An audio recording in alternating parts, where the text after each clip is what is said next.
Council looks good in pink.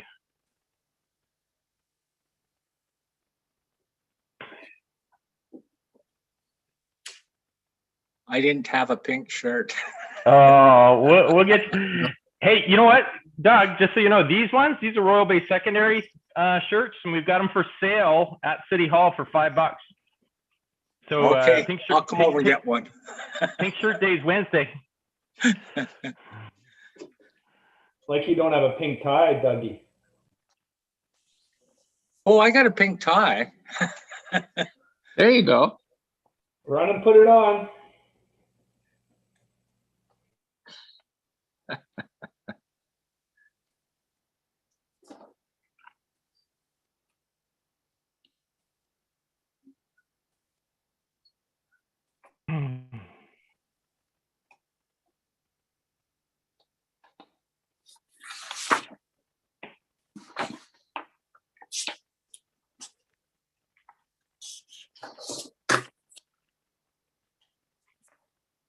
Marcy, I'm just waiting on you now. We're live. We can go anytime you would like. And just so you know, we have 2 members registered to, well, we've got 3 members registered to speak and only 2 have entered the meeting so far. Okay. Go ahead. Okay, thank you. So I would like to call to order the City of Colwood council meeting for Monday, February 22nd. Because we are meeting by Zoom, we are going to do a verbal attendance. So if everybody could please unmute themselves. Councillor Baxter. I'm here. Councillor Parkinson. Present. Councillor Day. I'm here. Councillor Jansen. The only. Here. Thank you. Councillor Logan. Present. And Councillor Kobayashi. Here. Thank you. And I would also like to take a moment to acknowledge that we are meeting on the shared traditional lands of the Coast Salish people. I'm looking for approval of the near-term agenda, long-term agenda, and the regular council meeting agenda for February 22nd. Moved by Councillor Kobayashi, second by Councillor Baxter. Any discussion? Councillor Day? Thanks. Just noting that I don't think we're going on holidays, but there's quite a few meetings in April and a couple in May that have nothing on their agendas. Okay, I will look to Mr. Earl. Mr. Earl, would you like to comment? Thank you, Worship. We will populate those as we become more clearly aware of what items will be coming forward. Thank you. Thank you. Councillor Parkinson? Yeah, Your Worship, item 7.3 on the agenda tonight, the affordable housing request for 85 Belmont. Yeah. I note that in the long-term agenda, we have an update of the affordable housing policy scheduled for Q2 2021. And I'm wondering whether that update would provide relevant information that we should be considering before we deal with the 85 Belmont thing.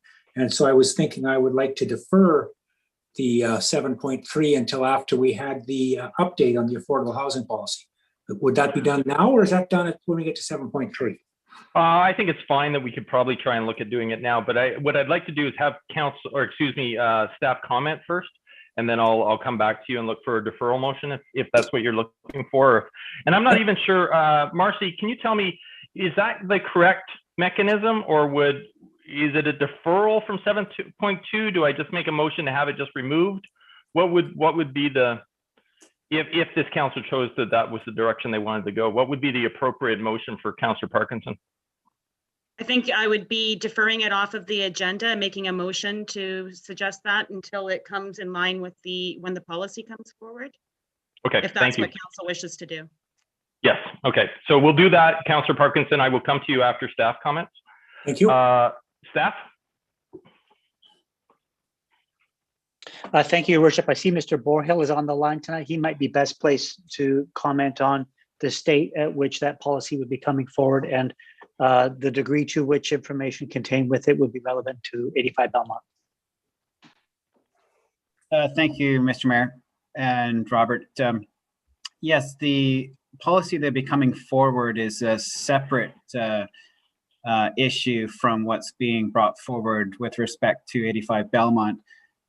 Currently, there is not a policy as to how the city applies affordable housing contributions to eligible projects.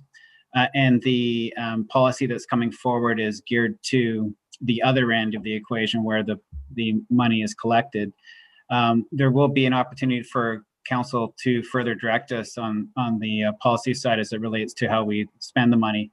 But we don't necessarily expect to bring that forward with that review coming up. So, before I look to Councillor Parkinson for a motion, can staff please comment if the consequences of deferring 7.3, would there be a consequence to deferring that? Hi, Mayor Martin, it's Brent Molnar speaking. When the item comes up on the agenda, I believe that the developer is going to be in attendance tonight, James Monroe, and he might be able to answer that. I do believe that there is funding that's predicated on this, and as we have considered the zone and the development permit for the lands, this is the piece of the puzzle for the developer to proceed with this funding request. Thank you. Okay, thank you. Then I will go back to Councillor Parkinson. Councillor Parkinson? So what I've learned is that the policy coming forward is not going to deal with how we should allocate the affordable housing funds that are essentially entrusted to council to presumably do the best we can for affordable housing within our community. So that's a little disappointing, and I guess means if we could wait for that. And I also understand that there's a proponent in the audience who may wish to speak to this. I do note that one of the options in the report is to not make this contribution, if it's to be made, until the step 4 has been confirmed, which wouldn't be until occupancy or near that time. So it seems like there's options to delay this. But I think, having heard this, if I may, I'm going to wait. I think it's appropriate if the proponent has showed up that we let him speak. Although I reserve the right to defer this at that point. Okay. All right. Thank you.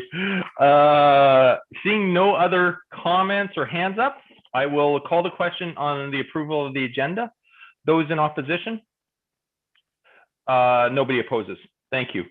Moving on to public participation. Council, we did receive 4 written submissions.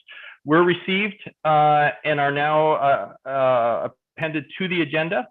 2 were related to the Metchosin Road cross section, and 2 were related to 3460, 3461 Spencer's Memorial Parkway. Staff have also informed me that we have 3 residents who have registered to speak, and so I will just welcome them to do that. The first person who's on my list, and I apologize, I know I'm going to mispronounce your last name, so I apologize, Mike, but it's Mike, and is it Bosted? I'm hoping I got it right. Mike, are you online this evening? If you're, oh, I'm sorry. I was just gonna say, I believe it's *6 if you're on the phone. If you're muted and you need to unmute, it would be *6 to unmute. I do see you, Mike. Oh. And it looks like, Mike, you just muted yourself. So maybe *6 again to unmute yourself. There you go. Mike, you're unmuted, but we can't hear you. Or is that just me? Can anybody hear Mike? No, okay. Staff? Oh, wait. Oh, sorry. There we go. Go ahead, Mike.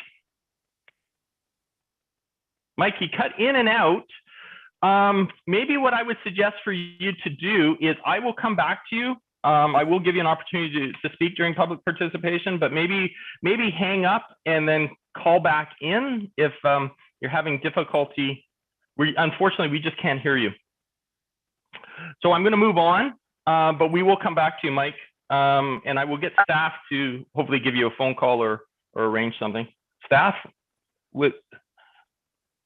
are you able to reach out to Mike? I'm not sure if Mike can hear me. If you'd like to try and call back in, perhaps you didn't sign in clicking on sign in with audio. So if you can try and call back, that would be great. I'll let you into the meeting. Okay, so, oh, Mike, we heard you there for a second. Oh, that's too bad. Not sure what happened, but we'll come back to Mike. Kim, Kim's our next speaker. Kim, are you able to unmute yourself? I see I'm you're here. unmute. Oh, perfect. So Kim, I will give the floor to you. Okay, so I sent in a letter ahead of time, but I just wanted to thank you again, Mayor Martin and members of council for letting me speak. I just wanted to reiterate that at the last council meeting that I've been saying all along that I'm opposed to the rezoning proposal at 3461 Veterans Memorial Parkway. But for this evening, I have two questions for you. I was hoping city staff might be able to help. The first question I have is the CEO of BC Alta Developments, Perry Soroya, I think is how you say his name, has advised 4 of my neighbors, along with myself, that he has placed a hunter camera in Havenwood Park. And he plans to use this video footage at the committee of the whole meeting. Havenwood Park is a public park, and this is not only intrusive, but it's a breach of privacy. I spoke with Carrie Clark, City Manager of Development Services, on February 16th about this, and she stated that the developer is not permitted to use Havenwood Park to post signage or to place cameras. So my question is, can you please advise what the city has done to date to ensure this camera has been removed and that the privacy of citizens are being protected? Did you want me to stop or go to my next question? Yeah, well, let's stop there for a second, Kim. Okay. So first of all, I don't know if there's any staff members who are prepared to comment on this today. Normally that I would suggest that would probably be a bylaw, and I don't unfortunately have anybody from bylaw on. If there's any staff member who can comment on that this evening, please unmute yourself. Otherwise, what we'll have to do, Kim, is follow up with you tomorrow with a phone call from staff. Okay, yeah, no problem. Okay. I'm not seeing any staff member unmuting, so I don't think we have an answer for you. So, oh, I do. Mr. Molnar. Thanks very much. I too have spoken to Carrie about the matters that are going on in the park. Appreciate it. We will reach out on this party's behalf to bylaw and speak to them about it. And what we'll ask is that we collect her information so we can communicate with her directly from what we find with bylaw tomorrow. Thank you. Thank you. Go ahead, Kim. Thank you. Okay, and the second question is in regards to this development in Area 1, Phase 4. There just seems to be a lot of confusion on the developer's part as to where the property line commences in regards to the developer's property to the right of the entrance to the park. Can city staff please indicate in relation to the main entrance to the park where the property line is and how far it is to the right of the main entrance of the pathway? And I'm sorry, Kim, are you asking sorry, just as a clarification question, are you asking for it to like physically be like at the park is what you're asking, or are you asking a question of staff to just comment presently? I guess I really want to know. I really want to know where that property line is. Because there's, yeah, I just need to know that exactly where it is and how it proceeds through in the main entrance. If it goes straight, if it turns right, that kind of thing. Sure. I see Mr. Molnar's unmuted himself, so I will go back to him. Mr. Molnar? Thank you very much. We will not be able to show exactly, as we do not have survey equipment and won't be hiring a surveyor to provide the exact point. However, we can get within a couple of meters and maybe even tighter than that. We'll have some party go out there in the next couple of days and put a stake in the ground with some flagging in to show the approximate location of the park boundary. Thank you. Okay, thank you. Thank you very much. Thank you, Kim. Moving on, the next person is Colin Sneeden. I'm hoping I said your last name correctly, Colin. Colin, if you're able to unmute yourself, I believe there you are. Hello, thank you. My last name is pronounced Sneddon, but everybody says Sneeden, so I'm fine with that. My apologies. No, that's fine. So I also wanted to start, thank yourself, Mr. Mayor Martin, and also the council members for the opportunity to speak here tonight. I've asked to speak tonight on the same concern as Kim has expressed regarding the application for the rezoning at 340 and 340, or 3460 and 3461 veterans. I'm a member of the Preserve Havenwood group of concerned citizens who, again, just want to raise our concerns and get them on record. So the Preserve Havenwood group is a group of concerned citizens opposed to the current rezoning application, primarily as that it doesn't comply with the OCP. So we've been digging through it and reviewing the OCP and undertaken ways or elements of which the rezoning application and related development proposals are inconsistent and or non-compliant to those policies, objections, and visions of the OCP. There is rather no shortage of available land in Colwood to build on. However, there is honestly a shortage of places with viable ecosystems and places to enjoy the outdoors. So I wanted to start with that, and then just make note that on the petition site we've gathered over 3,195 signatures as of tonight, the vast majority of which are from right here. We are able to disseminate as much of the data as possible and show you that it is relevant because it's from here. And I thought tonight might be a good opportunity to maybe share some of the comments from the hundreds and hundreds and hundreds of people that have taken the time to express themselves. So I've only got a few. I won't take up much of your time. I've only got 3 really that I'd like to read. Let me just get them in front of me. So the first one is that, someone noted that we are here beside Havenwood Park, part of the neighborhood, hillside, and shoreline areas. And it is quite clear in the OCP that only limited commercial and mixed use is designated for this area. So Havenwood Park needs to be protected, as it is not one of these limited cases. The OCP states the need to protect the natural features in sensitive areas. So why is there a change to this? And why would we allow 6 stories, to be built?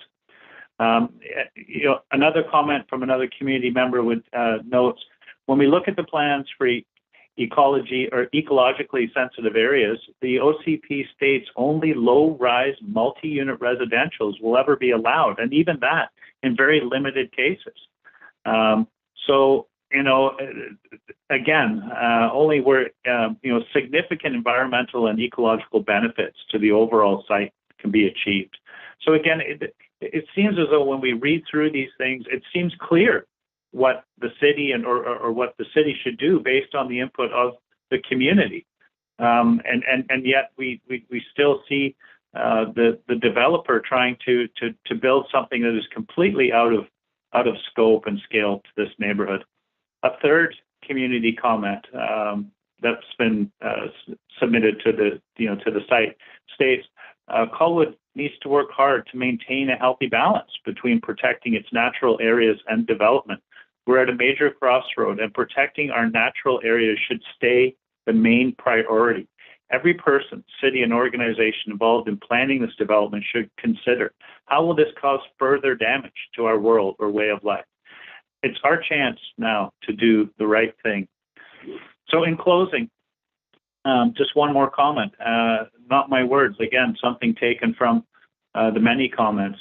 Thoughtful input from the community should be encouraged with council listening. Residents oppose this rezoning application and want the city of Colwood and council to adhere to the OCP that was developed together with the community and to help us preserve Havenwood Park. Thank you very much, Mr. Mayor and council members, for the opportunity to speak tonight.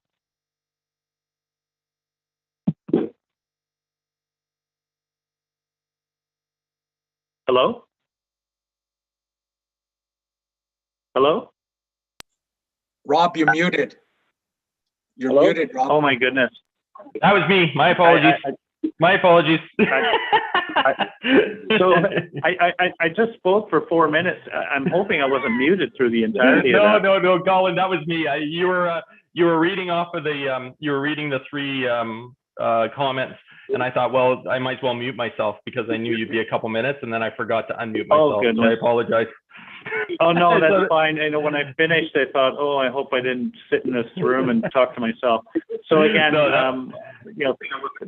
thank you, Mr. Mayor, council members, for allowing me to take this opportunity. Thank you, Colin. And we did hear everything, and my apologies. That was I pulled a counselor back here.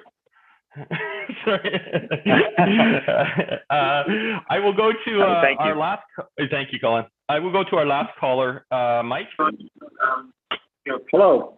Okay, yeah, we can hear you. You can hear me now? We can. Yeah, good afternoon, or good evening, Mr. Mayor and Council. My name is Mike Bousted, and I'm a resident at 3412 Resolution Way. And I would like to speak to you tonight in support of some of my previous emails that I've sent regarding the rezoning application at 3476 Wishart Road, which is proposing the significant changes to CD 222 and areas 1 and 2. My name is Mike Bousted. My wife and I have resided in the West Shore for 19 years, and at this location since July of 2016. Prior to relocating here, we looked long and hard for a community that was consistent with our needs and opted to buy here. That decision was based upon the information that was provided to us at the time, both in consultation with the City of Colwood and the city's online resources. Area 1 was proposed development zones, and it was for 21 single-family homes. Area 2, a small 30-unit apartment building. As residents of Colwood, we find this concerning as we did our due diligence before we made a significant investment in a home in a neighborhood that was consistent in the principles and the values we were seeking. I believe some other residents were also given the same information even later than us. We are not a not in our backyard family, and understanding that development and community enhancements are continuous in nature. It should be noted that the existing residents or taxpayers made their purchases and relocation plans to move to Colwood for a variety of reasons, all of which are alluded to in the existing OCP, community, parks, amenities, etc. To us, there needs to be a balance between providing new development for future potential residents and existing taxpayers and residents of this community. And given the current COVID restrictions, there are disadvantages to us. For a community such as ours to deal with such a complex and diverse issue during a pandemic is daunting. Even though there are online venues and discussion windows such as social media, it does not suffice as an equal playing field when dealing with a developer who has access to multiple professional resources and experts. Inability for this community to gather in person to discuss and share information leads to a lack of clarity. It's difficult to dispel disinformation, and people become frustrated. I would like to request that council take measures to ensure that the residents be afforded every opportunity to respond to and present our perspective in a timely manner, even if this means amending the timelines for submissions to council from this community. In closing, I'd like to reiterate that we feel that the proposed development changes will have a negative impact to this area. The increase in density alone is a major concern for the residents and the families that live in the shadow of this developer's footprint. Thank you very much for your time. Thank you, Mike. Very much appreciated. I'm just going to confirm with staff that there are no other callers or anyone else registered to speak. No, there was just the 3. Thank you. Great, thank you. I am going to move on then to Mayor's message. Very short Mayor's message today. For those tuning in, you may notice that council is wearing pink or attempting to wear pink as best we can. That is for the Pink Shirt Day, which is happening this Wednesday. Very much encourage all residents to sort of support this anti-bullying approach. And it's a wonderful day, and it's great to see council supporting that. Moving on to 5, adoption and receipt of minutes. 5.1, this is the regular council meeting minutes for February 8th. May I have a recommendation to recommend that be adopted? Thank you. I need a motion to adopt. Moved by Councillor Logan, second by Councillor Kobayashi. Discussion? Seeing none, I'll call the question. Those in opposition? Nobody opposes. And I'm looking for a receipt for the report of the public hearing of January 25th. Moved by Councillor Day, seconded by Councillor Baxter. Is there any discussion? Seeing none, I'll call the question. Those in opposition? Nobody opposes. Thank you. Moving on to 6.1. This is our Inspector Todd Preston with the West Shore RCMP delivering his 2020 annual year-end report. Mr. Preston, or Inspector Preston.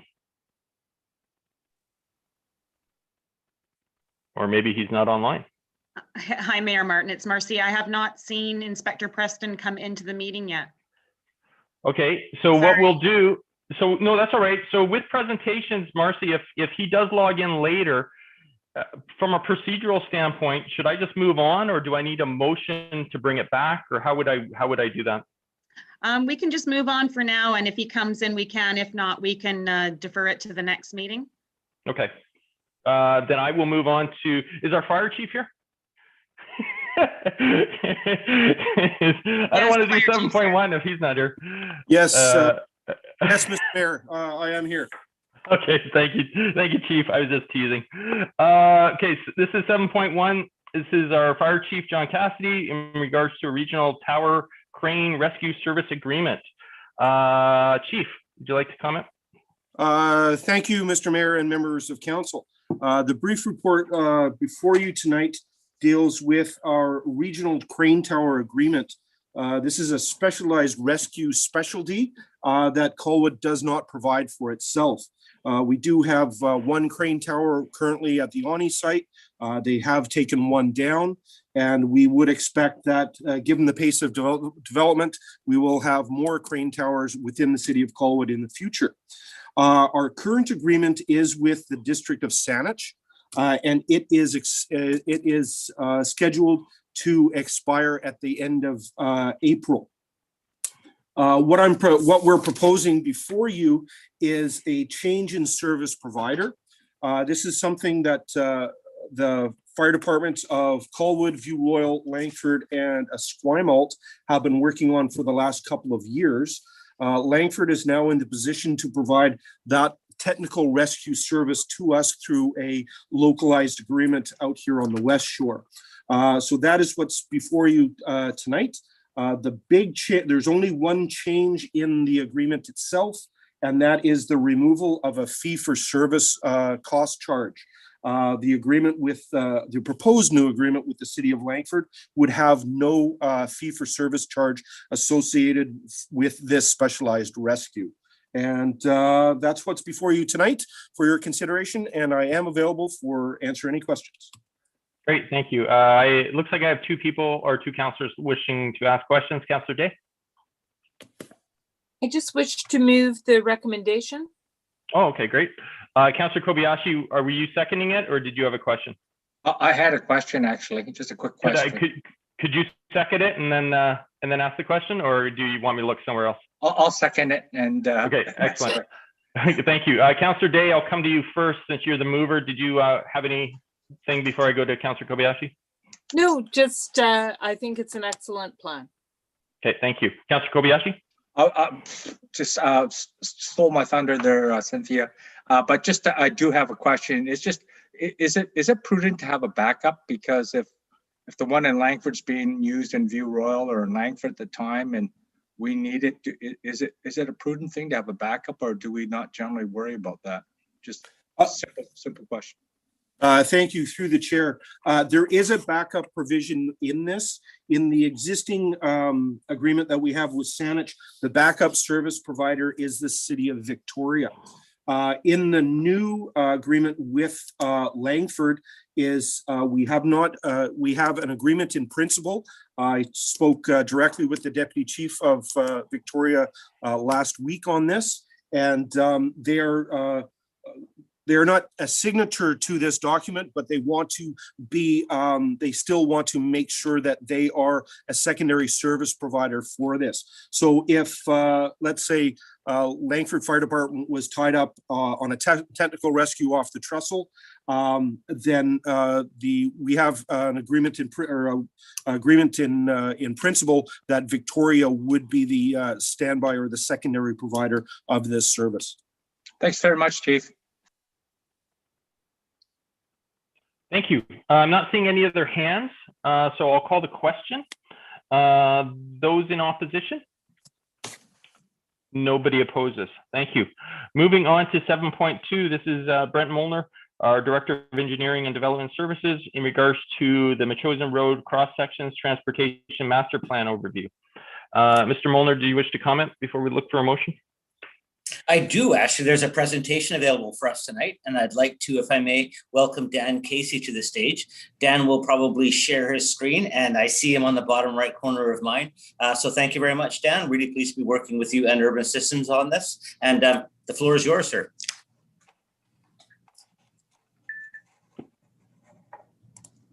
Great. Thank you, Brent.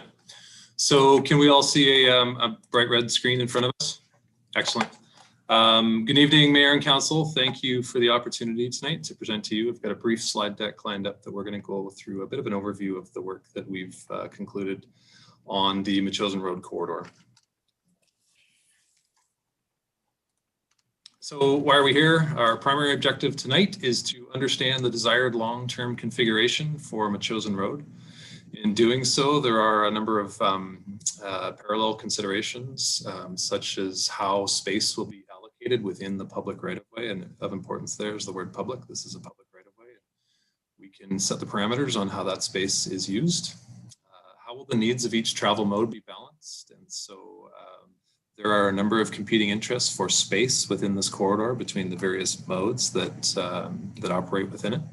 How are we going to balance those competing demands?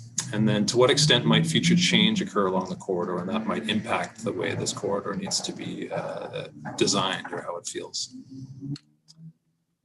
So a bit of context, we are looking specifically at the portion of Metchosin Road from Sooke Road in the north to the district of Metchosin boundary in the south. It's approximately 4.5 kilometers in length. Major intersections include signalized intersections where it intersects Sooke Road and Wishart Road, and then planned future signalized intersections at Painter Road, Lagoon Road, and Latoria Boulevard. I believe there are a total of 18 intersections along this entire stretch of Metchosin Road. Speed limits along the corridor, it's generally signed at a maximum of 50 kilometers per hour. We do have a school playground zone of 30 kilometers per hour in the section just south of Ben Homer Drive to just north of Painter Road, and that's in and around Dunsmuir Middle School and Sangster Elementary.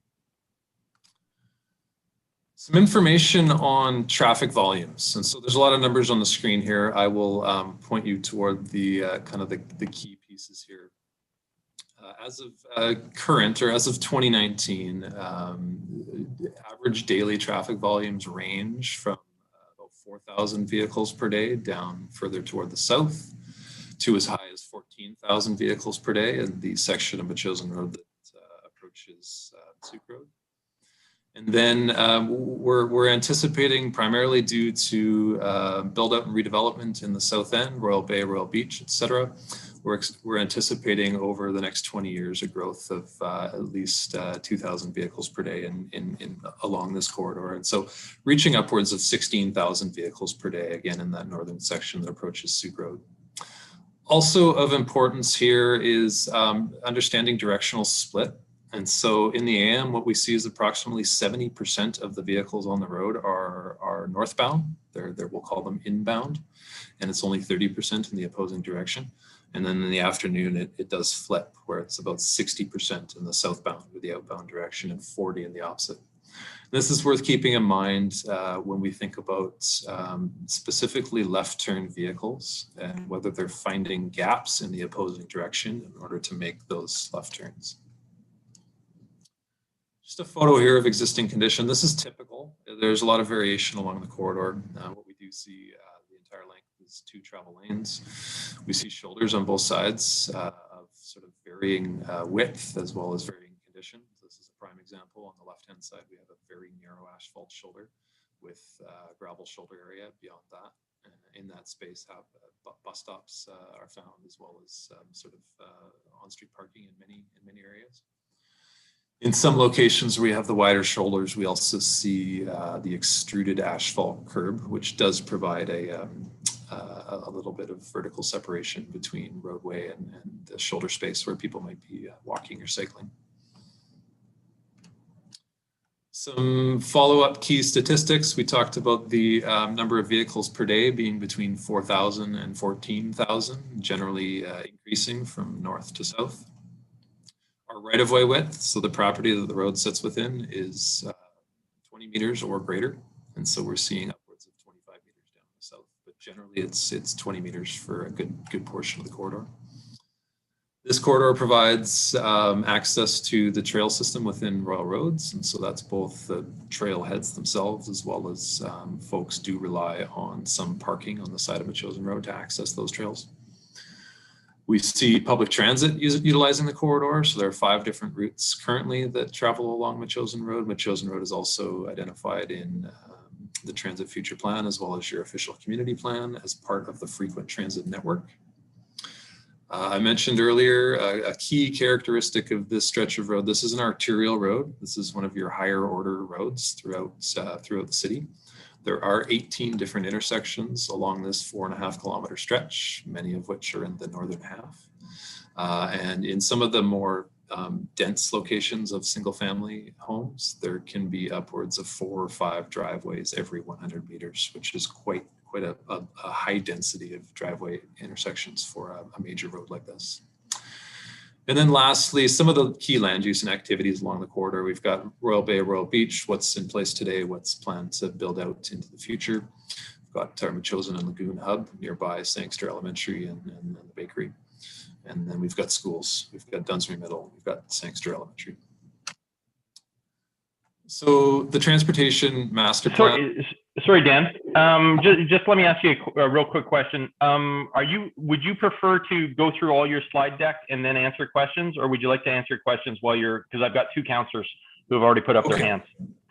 Which would you prefer? You're asking me. I would almost throw it back to you. I will say I've got 3 more slides until we are at the end. Okay, let's have you finish then, and then council, I will come back to you. Sorry, Dan, to interrupt. No, not at all. So the transportation master plan really sets the stage for what this corridor might look like in future. What's shown on the screen on the right-hand side is the visual cross-section from your TMP. It speaks to, from the center of the roadway outward, it speaks to this road having 2 travel lanes, 1 in each direction, having a buffered bike lane, so that being a bike lane with a bit of horizontal width between bike lane itself and the vehicle travel lane. Then it talks about a space for as a boulevard or on-street parking where it might be necessary. And it talks about 2-meter sidewalks, which is a relatively healthy width for a sidewalk. A few examples of similar type corridors found elsewhere in the region.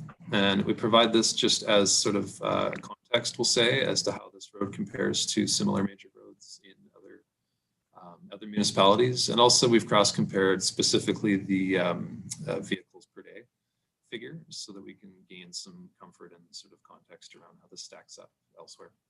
And so left-hand side is Souk Road generally in the Luxton area in Langford, about 16,000 vehicles per day, so a little above what we're looking at here. Glanford Avenue in Saanich, nearby Glanford Middle School. This is classified in Saanich as a major road, about 15,000 vehicles per day. Again, 2 lanes, it's got sidewalk or shoulder of sort of varying width and condition, not too dissimilar to Metchosin Road. And on the right-hand side is Craigflower Road on the section approaching City of Victoria, where we're seeing vehicle volumes in the range of 13,000 per day. And this section does have a 2-lane cross-section with bike lanes and sidewalks along the length of it. And then just to recap and bring it all back, this was an exercise in comparison of the TMP, the Transportation Master Plan prescribed cross-section against a potential 3-lane cross-section option. And this slide here is recapping on sort of the advantages and disadvantages of each. And so the advantages of that 3-lane cross-section could be reduction in congestion and some improved access, really due to what could be a center two-way left turn lane. And that would allow left turns to happen in their own dedicated lane instead of in the through lane. That reduces some conflicts on those turns and makes them more comfortable for the folks making them. And then lastly, there's the potential where the left turn pocket is not needed, that there could be a center median, which introduces a placemaking beautification opportunity. But we do feel that the benefits of the 2-lane cross-section outweigh those of the 3-lane. Key advantages of the 2-lane being that provides a far superior pedestrian and cyclist safety and comfort. And that's really the space that is not needed for that 3rd lane can then be redistributed as buffer between bike lane and traveling vehicle. It can provide for continuous boulevards that then provide both landscape but also protection between sidewalk and roadway, which is very beneficial. It provides a greater opportunity for street trees by way of those boulevards and on-street parking where it's considered necessary. And then lastly, reduction in cost, which really comes in the avoiding those center medians and the maintenance that might come with them. So with that, I will conclude. I'm happy to field any questions you might have. Great, thank you. Looks like Councillor Day put her hand down, so I will go to Councillor Logan and then Councillor Kobayashi. Thank you, Mr. Chair, and thank you, Dan, for that presentation. It's very helpful. I just had a couple of questions. So it looked like with the 2-lane cross-section, there wouldn't be any left-hand turn pockets whatsoever. Is that right? So not entirely. There could be where deemed necessary. I think we're really dealing in sort of, we'll call it typical, but there absolutely could be variation in locations. Gotcha. Okay. Thank you for that. And I noticed one of the intersections that wasn't included was the intersection of Cedar Crest and Metchosin Road, and wondered if it's because it's just south of Sooke Road, and sometimes that part gets jammed up and backs up onto to Sooke Road when people are trying to turn left, if someone's trying to turn left on the Cedar Crest. So just wondering why that wouldn't be included. Is it because it's just too far away from Sooke Road?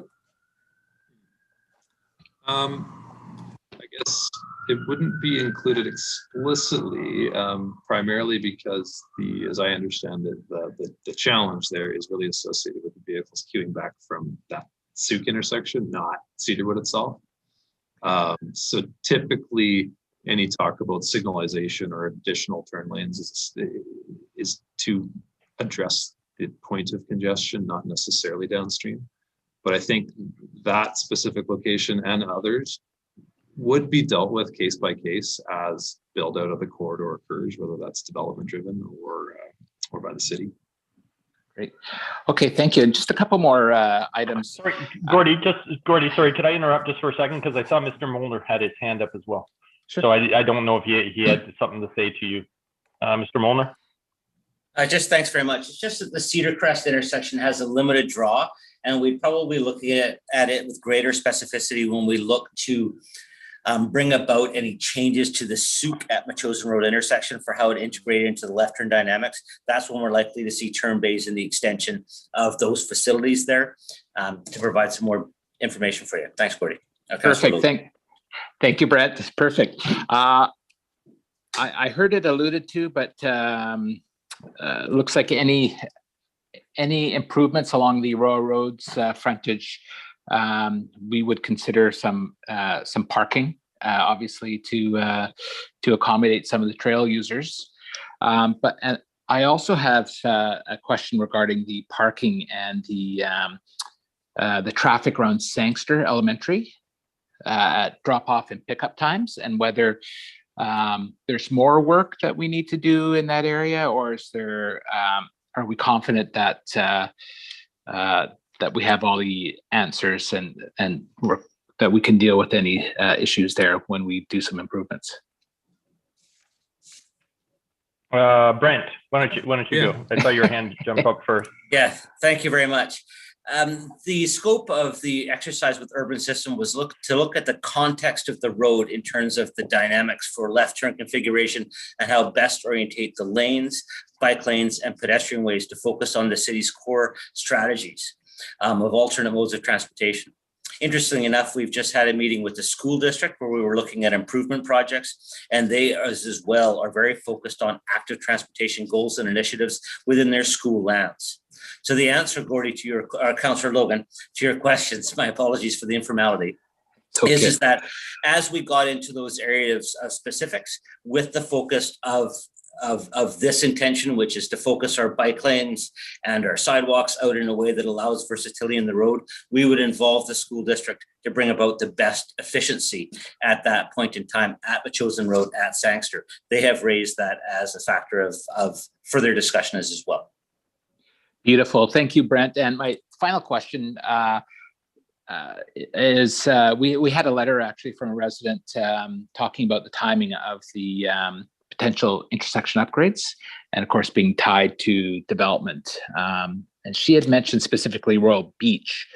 So I just wanted to put that on the table, recognizing that the traffic volumes along Metchosin Road are increasing, and looking for a little bit of flexibility, I guess, or some comment, Brent, in terms of timing to do those intersection upgrades, if indeed we needed them before Royal Beach came online.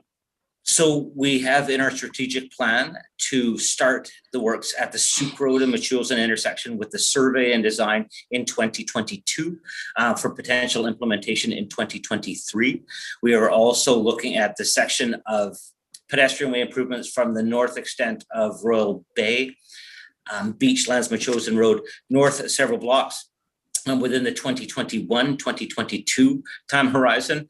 For the remainder of works along Metchosin Road, that will be a factor of further design, scope, and budget, of which case that'll come forward in successive years.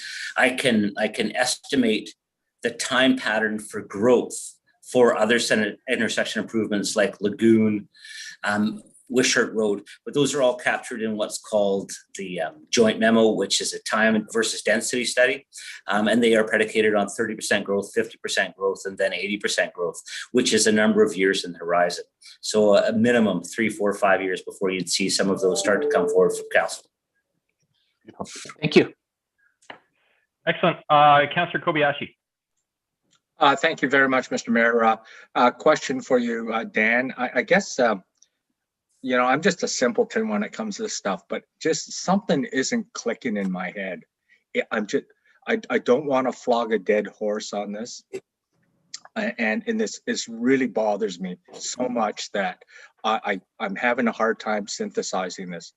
But, you know, you talk about the original assumption in your calculations, you talk about 2,000 more cars, but, you know, you look at the number of new homes that are going in there.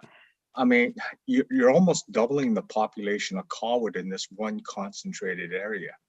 And I'm having a hard time with this because we seem to be, it's a divide and conquer strategy to me. I mean, it's not done that way, but it just seems like that to me because we seem to be looking at everything piecemeal. You know, Metchosin Road, we got, you know, Latoria, VMP, we still got to deal with Wishart right now. And, you know, 2,000 cars with, you know, almost doubling our population in one concentrated area. I have a hard time believing this. We can't force people not to use Metchosin. I mean, I think maybe the assumption is, well, it's going to be a 4-lane going down Latoria, therefore, ergo, everybody's going to go that way. But then there's Wishart. So really, it's this whole egress, like how do people come in and out of that community? So to me, from a 40,000 foot point of view, I don't understand why we're not looking at all three sort of at one time so that we understand, you know, it's 2,000 going down Metchosin, another 12,000 going down VMP, another 2,000 going down Wishart. I don't know, like we just seem to be doing this piecemeal. So it's hard for me to sit there and say, well, I agree with your recommendation of 2 lanes when I think it should be 3 lanes, because, you know, there's other factors, you know, I don't know what year they're predicting that sea level rise is going to overtake the Ocean Boulevard unless we do something about it. But, you know, then you've got all that traffic that's not going down there that's going to be forced onto Metchosin. So I guess the point I'm making right now is that has Urban Systems been asked to look at all 3 now, or are you just looking at Metchosin Road in isolation? Because I guess I'm a worried ward, and I just think that there's not a global look at this right now. What's the global solution?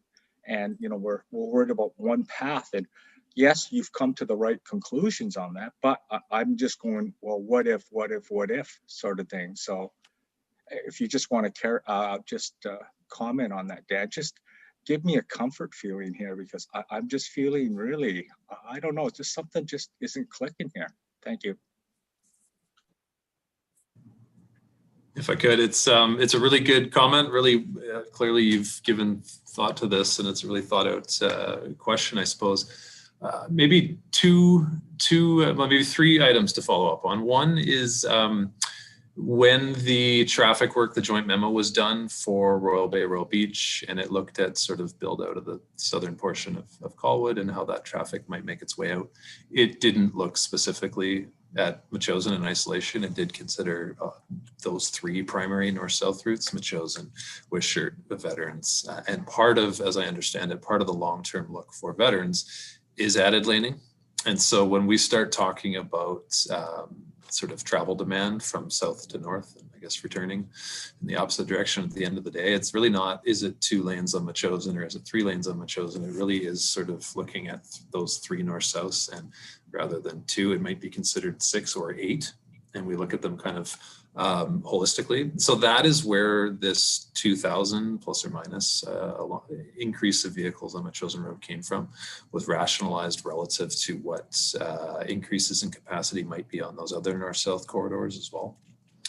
I think maybe secondly, when we talk about for Metchosin Road, 2-lane versus 3-lane so with the 2-lane, we're still going to see the potential for left turn bays at key intersections, i.e.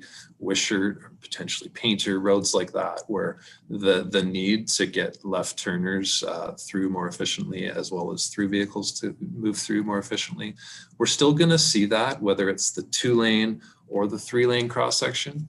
Where the 3-lane adds benefit from a traffic perspective is those mid-block or not, the left turns being made not at the intersections. And so it's not like we're really addressing those key locations of congestion, those being the major intersections. Those can happen with left turn lanes, whether 2-lane or 3-lane. And so that's the bulk of the congestion, or at where, say, Painter or Wishart, where the side street needs some green time at the intersection for those vehicles to get out or to get in. And that's where through vehicles in Metchosin stop. It's less so on those left turns along the corridor, midway along the corridor, going into driveways or the lesser cross streets. So that would be, I guess, my second point. And then third is we just got going on looking at Veterans and Wishart in addition to Metchosin. And so I don't have much to share on that work that we've done there yet, but that is in progress and you will see it in due time. Brent, I see that your hand's up as well. Did you want to comment on Councillor Kobayashi's? No, Dan did a great job. I was there to offer support to him, but just reminding council that we have taken the full outcome of the joint memo to council on several times, and I'd be more than happy to recirculate those reports to council so that they can understand the complete picture. And as Dan advised, we are ticking off our north-south routes one at a time, and council, through our strategic priority, listed 10 such routes that would be willing to get into deep dive on. Very quickly, since that was done, within the last 2 months, we have already tabled the Machosen Road, and we've already engaged Urban to do the next 2. So we're already almost a quarter of our way through our list by the time you finish the other 3. So at a very accelerated rate, with information in hand, within mere months, you will see the next 2. Thank you. Okay, so I specifically, Brent, I actually went back into those reports to tell you the truth. A valid point that you're bringing up, but I've never seen that picture. Like, okay, these are the number of vehicles that are going down, down Latoria out to Veterans Memorial. These are the number that are going up Wishart. Like, you didn't see that overall. Like, how many cars are they actually assuming that we're going to see? Because you got a big shopping plaza. And aggravating the problem on the other side of Latoria, the Langford side, because we've only looked at Colwood and the impact of Langford on us with those micro lots they're putting in there. I'm just sitting there going, are we seeing the whole picture? I don't know. I don't know. So that's a great piece of information. The joint memo was written by 2 different consulting firms forced to work together. One of those consulting firms is Watt Engineering, and Watt is the holder of the Langford traffic data. And every rezoning consideration that goes through Watt, and they add numbers. That was one of the reasons why we forced that marriage. So Watt would bring to bear the most recent up-to-date information and apply it, adding Colwoods on top of it. So I really appreciate you raising that concern, Councillor Kobayashi, because that was one of the reasons for that marriage. And no, the predicate is as well, is in those reports, we talked about a growth factor that's being considered. That is a standard growth factor that is applied based upon doors, amount of people using. And since those studies, council has considered the active transportation plan as well as prioritized their mode hierarchy of choice. And the mode hierarchy of choice actually speaks to potential for change. And so Royal Beach and the Royal Bays have very aggressively worked with BC Transit to identify the stop locations for the future frequent transit network. Beach is also involved in that. They're part of our planning for our expanded or soon to be realized bike lane network. And so we're trying to bring to bear all of those aspects that council has prioritized in the plan, although we're not amending the traffic numbers from what was considered in the BUNT. And so as we redo traffic studies and build on it every 3 years, or as required by the city, if it's shorter than 3 years, we will actually be able to measure the change. Further than that, we have brought out traffic collection systems where we can actually see how many people are on the roadway, the effective travel time and the effective travel distance. Those primary roads right now that we've started with, and we plan to expand the network, include Machosen Road and Veterans Memorial Parkway. So we can see that insofar we can monitor what the travel time is and what the delays are, and we can further monitor that over time. So as council works to reinforce their active transportation network and strategies that have been prioritized, we'll be able to report on those change progressively as frequently as council wishes. Hope that provides enough information for you to have a bit of confidence in how we're mapping that forward over time. Fair enough. I'll be watching. I also see Mr. Earl has his hand up. Mr. Earl. Thank you, Your Worship. I think through Chair to Councillor Kobayashi, the specific information that I believe you're looking for is attached to tonight's agenda package on page 90 of 231. Title is Attachment 2, Trip Generation and Distribution, and that's an Appendix C of the joint memo, which was attached to the report this evening. So this indicates the trip generation. I think this will give you the information that you're seeking. And I wanted to highlight what Mr. Mueller has already indicated.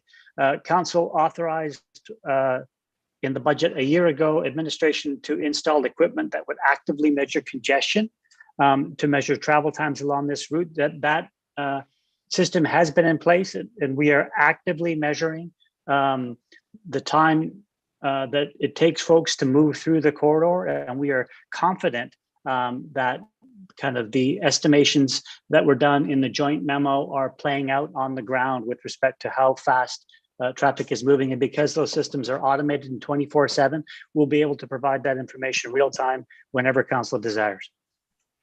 Good point. Thank you very much. Thank you. Moving on to Councillor Day.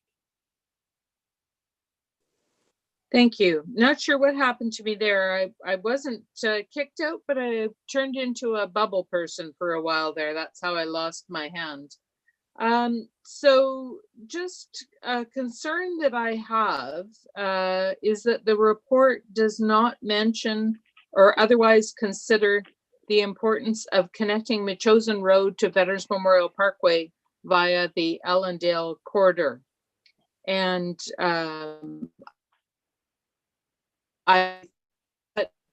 that may have, it was hard to tell, but it may have been in one of the slides that was presented. So I'll just, if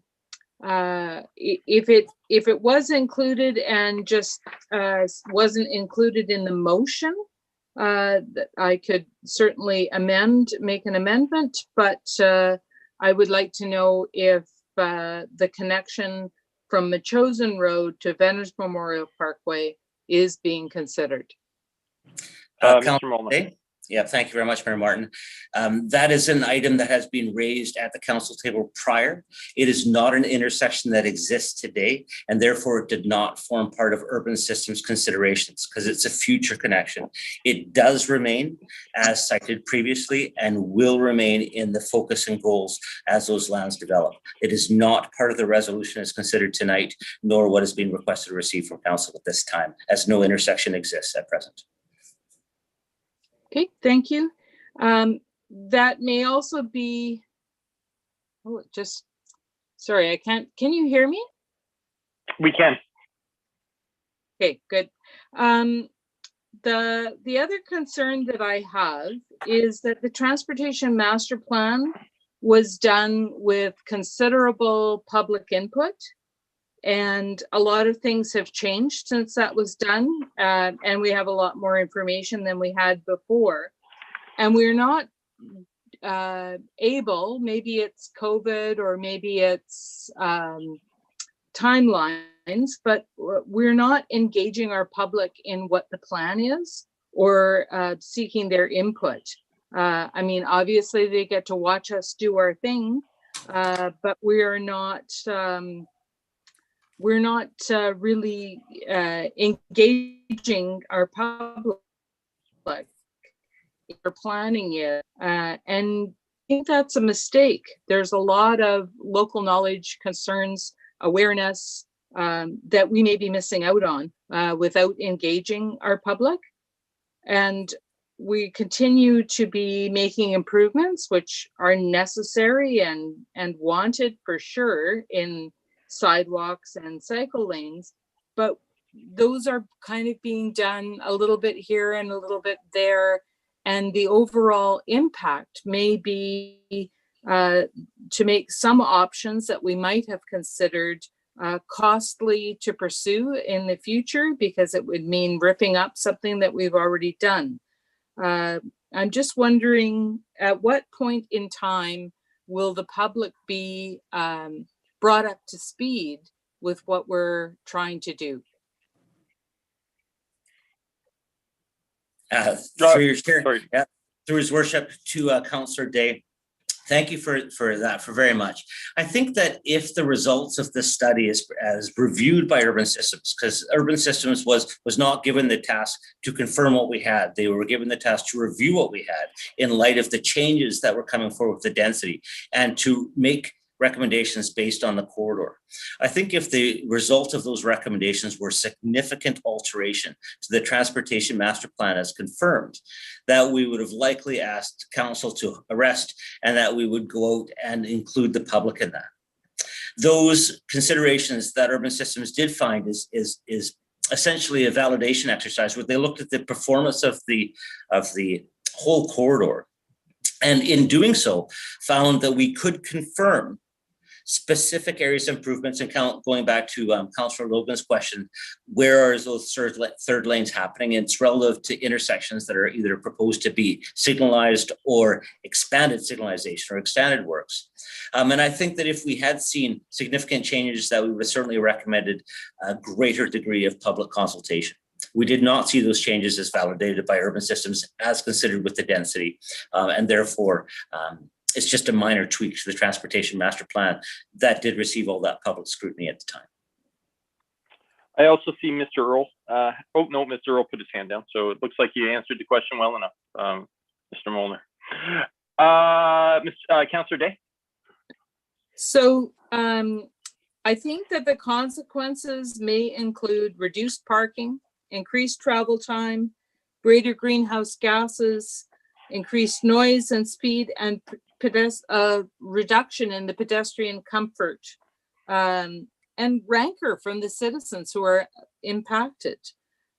So I find it very difficult to be supporting this because we're not really looking at that global view of, we're doubling the size of Colwood, so where are the roads going to go? We're looking, where can we, squeeze cycle lanes and sidewalks in?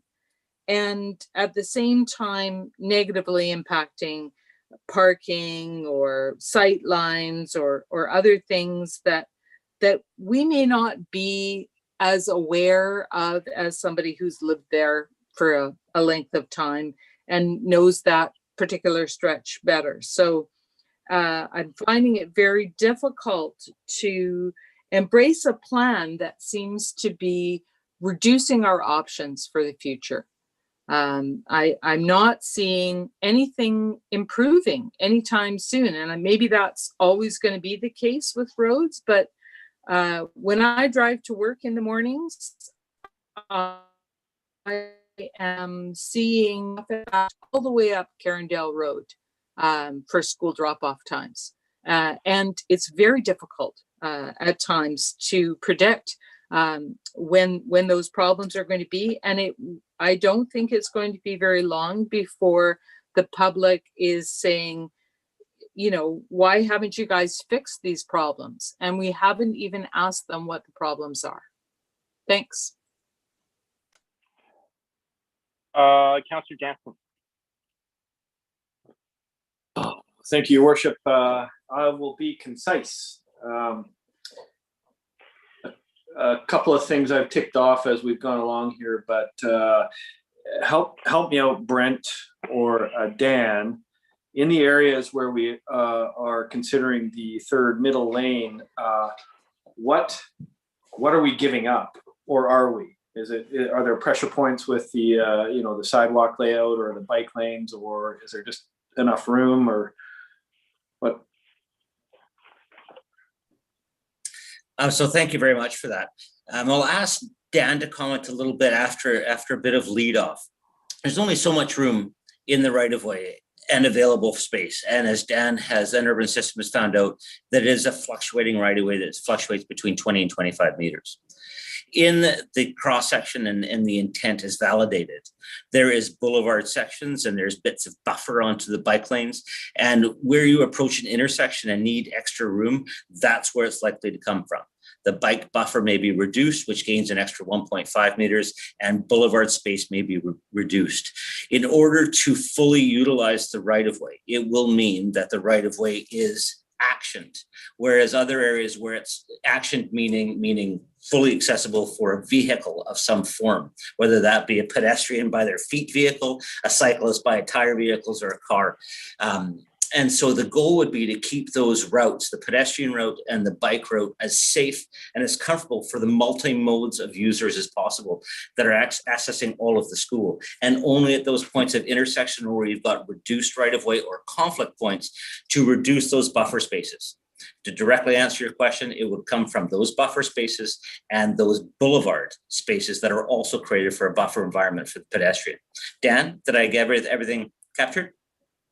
Yeah, good job, Brent. Nothing to add. Thank you. And just a note, I flipped through this. I mean, part of the genesis for this discussion were some, a multitude of complaints along there. And one being the roadway at Hatley Drive, yet I don't see mention one about Hatley Drive here, Brent.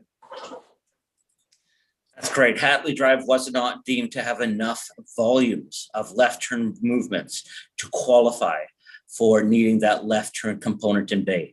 The intersections as identified were those key intersections as needing additional left turn components. Those would be the Wishart at Machosen Road, the Lagoon at Machosen Road, and the Painter at Machosen Road, as well, of course, at Latoria Boulevard at Machosen Road.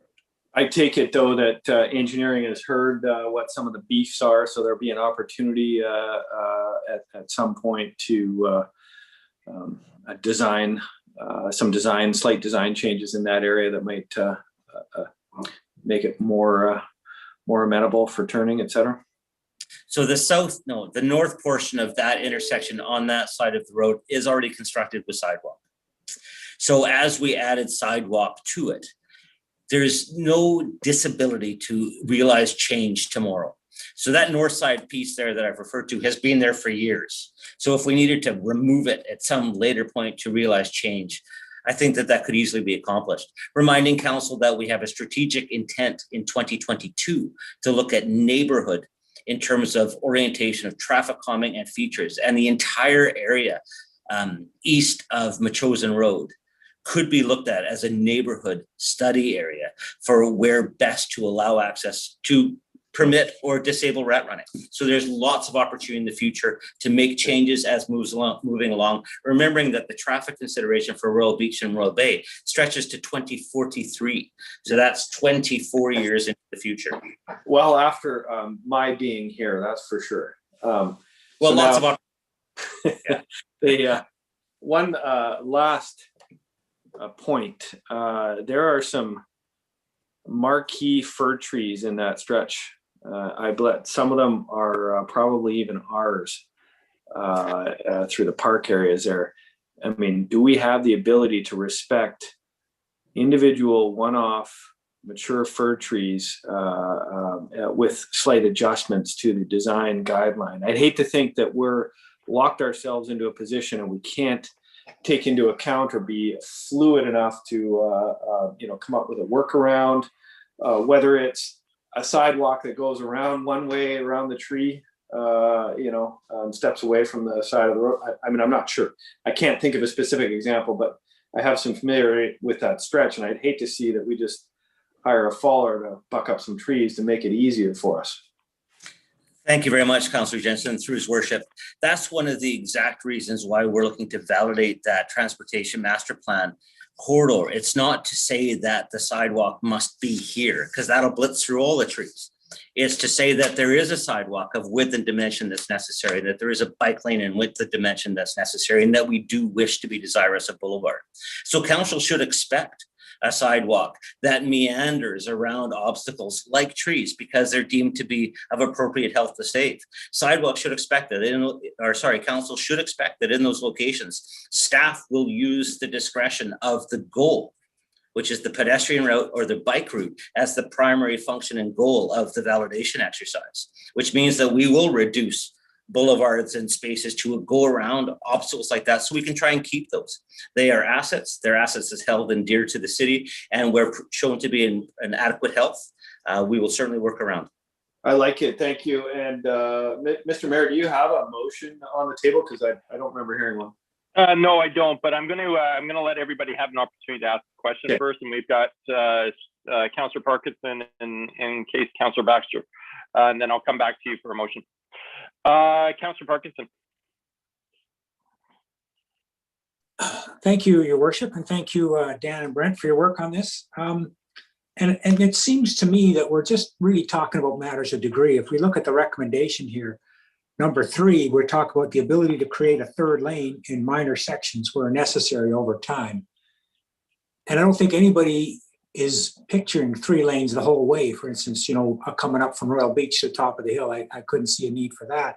But Dan, you talked about number of driveways per 100 meters and the issues associated with that. I know you didn't write the joint memo. I'm sure you've read it, but for instance, when it talks in here, unsignalized intersections, individual movement level of service equals E or better, unless the volume is very low, in which case F is acceptable. So what that tells me is that as things build out, traffic's going to get worse for people trying to get onto the roads from the side streets to some extent. It also says here, no other future developments to the west of Olympic View development in Langford or to the north in Colwood have been directly accounted for in this analysis. If that means what I think it means they've sort of frozen existing development in Langford and done all the analysis based on that and not on growth. So, a little bit worrisome. And then when we look at the cross sections from your report, Dan, I assume you're both assuming a 20-meter right of way. Certainly in the transportation master plan, it's considered a 20-meter right of way. So when we look at a 3-lane cross section, which has the advantage of reduced congestion and improved access, which I think is important. Perhaps what you're saying in the 2-lane cross section, that it provides safe and comfortable pedestrian and cyclist facilities. I can see that maybe the bike to sidewalk conflict is a little less desirable in the 3-lane than the 2-lane, but we don't know where this applies if we have a right of way that varies from 20 to 25 meters. So I don't think we're far off on what we're all saying. We're all saying that we would like to make this roadway function as well as it can for smooth traffic flow. Whatever happens at Royal Bay and Royal Beach, there's going to be more traffic. Maybe it's 2,000 cars a day. Maybe it's a different number. I suffer that we don't really know the extent of this. I mean, we have in here a line about creating the 3rd lane where appropriate. What does that mean? Are there sections where, long sections with lots of driveways where we just can't do anything but do the 2-lane section without really, compromising what we're trying to do here? I wish we had with this a plan view of what we're talking about, because I think you're on the right track. I mean, I think, of course, all these intersections need to be done. Some left turn lanes would be helpful. I like the bike lanes and sidewalks. That's all good. But we've heard it earlier tonight on another motion about not what would you call it, sacrificing the wishes of the existing residences to make for the convenience of the new ones. So I think we do have to pay attention to these people that currently have driveways on Machosen and aren't going anywhere, that live on the side streets. So does anybody know the 3rd lane in minor sections? What are we talking about there? Frank, you look like you're waving your hand at me. Yeah, I've got my hand up, Councillor Parkinson, and through the mayor. It is those intersections that are provided as part of your recommendation, which is found within the report on page 661. That's the start of the report. Council is able to state whatever intersection they want to have a 3rd lane, and we will create it there. We are endeavoring to put the sidewalk as close to property line as possible to give as much flexibility into the future as possible. So if council would like to see left turn component to Hadley, you're welcome to add that to the resolution, and it will be built. Thank you. Thank you. Councillor Parkinson, anything else? Well, I guess I'm trying not to take my sort of thoughts and impose them as being the right answer, because they're usually not, to be frank. But it is the whole question of how much can we do to minimize the aggravation of waiting for left turns on or off of Machosen Road or off of the side roads into that. How much can we do to reduce that aggravation and therefore, I guess, make the traveling along Machosen Road a little more palatable without compromising what we're trying to do in the way of all modes of transportation, the bikes to the pedestrians and stuff like that. And I guess I really don't feel like I understand that yet, to be perfectly honest. Yeah, so that's my concern. And again, I'm not going to pull intersections out of my head and say, well, this one has to have a left turn lane and that one doesn't. I mean, you guys are both far more on top of this than I'll ever be. So I'd look to your guidance. But I do think if we're starting with the wish to make driving along that section of Machosen, either along it or onto it or off of it, as uncongested as possible, that might give us a different answer than if we're just saying, what is the design volume of cars can we get through here or there? Mr. Earl. Thank you, Your Worship. Administration were desirous to bring the Machosen Road cross section back before council this year. As council is aware, as part of our budget process, we are endeavoring to add an additional sidewalk to the Machosen sector in the 2021 calendar year. And where we put that sidewalk relative to the cross section would be affected by the cross section itself. So we brought this conversation back. We had Dan at Urban Systems, Dan Casey, provide this information from us. And this information fundamentally, as Mr. Molar has indicated, affirmed that the TMP cross section that was designed in 2014 is more than capable of providing both current and future accommodation for vehicles. And that would guide us where we potentially put additional sidewalk and additional bike lane. The Bluetooth system that council enabled earlier this year allowed us to better understand that currently, with the exceptions of school drop-off and pickup, traffic is generally capable of running 115% of the speed limit 22.5 hours of the day. That leads us to the belief set that the road is operating at its design, at or above its design speed. And so that can give us administration confidence relative to the ability of people to move through at the speed with which it was designed. We will continue to provide that information, and if and when that system provides feedback to the contrary, we will provide that information to council and be seeking budget approval for further improvements, such as left turn lanes, if those are what indeed is slowing down traffic. Thank you. Councillor Parkinson, anything else before I move on? No, I think I understand what I've been told here. Thank you. Okay, thank you. Then I will go to Councillor Jansen. Councillor Jansen. Thank you. I'll move the staff recommendation as presented, Your Worship. Okay, thank you. Councillor Logan has seconded it. Discussion, Council? Councillor Day.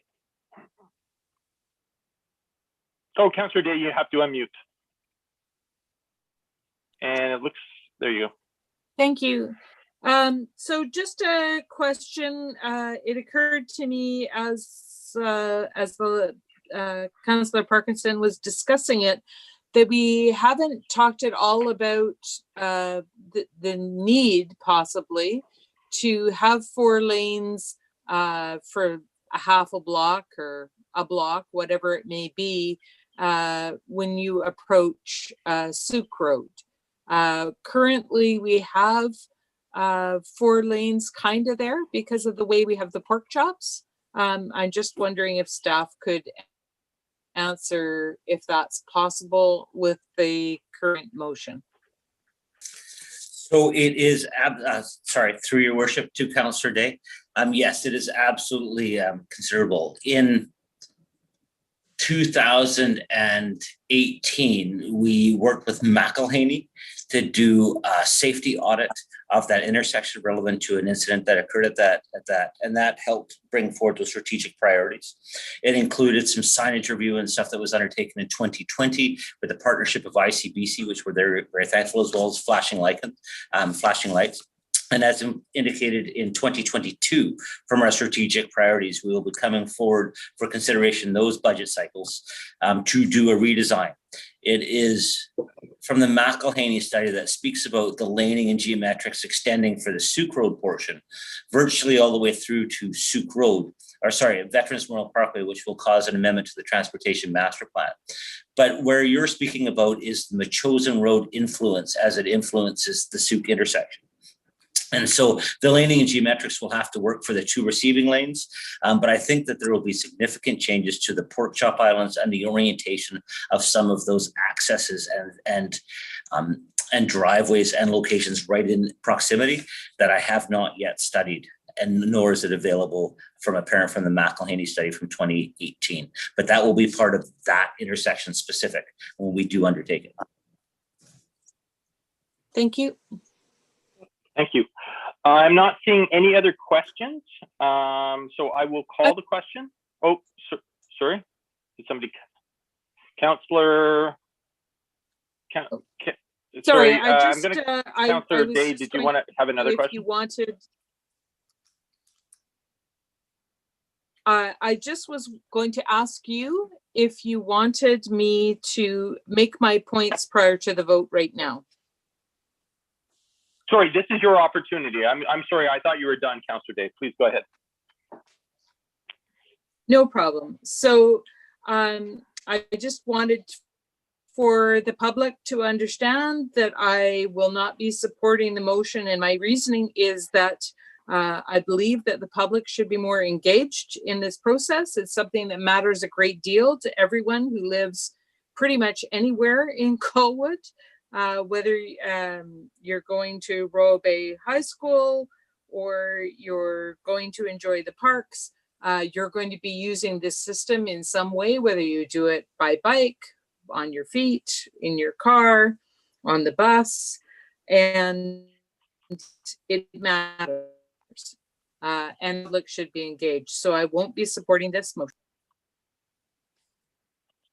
Councillor Parkinson. Yeah, I wanted to follow up on Mr. Earl's comment about the construction of the sidewalk on Metchosin Road 2021 or 2022. I'm assuming that that sidewalk is going to be placed at or immediately adjacent to the property line, sort of leaving as much right-of-way available for whatever traffic improvements may come forward in the future. Is that a correct assumption? Sorry, I may be better able to answer that one, Councillor Parkinson, through his worship. Yes, the sidewalk design that was undertaken in 2019, completed this year, meanders around some trees. So there's instances, as I've spoken about, there is sections of built sidewalk that this proposal does not include removal.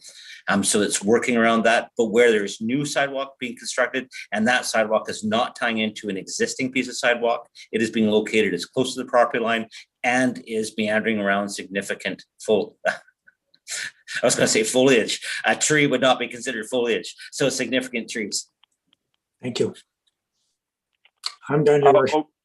Okay, thank you. I'm not seeing any other hands, so I'm going to call the question then. Those in opposition?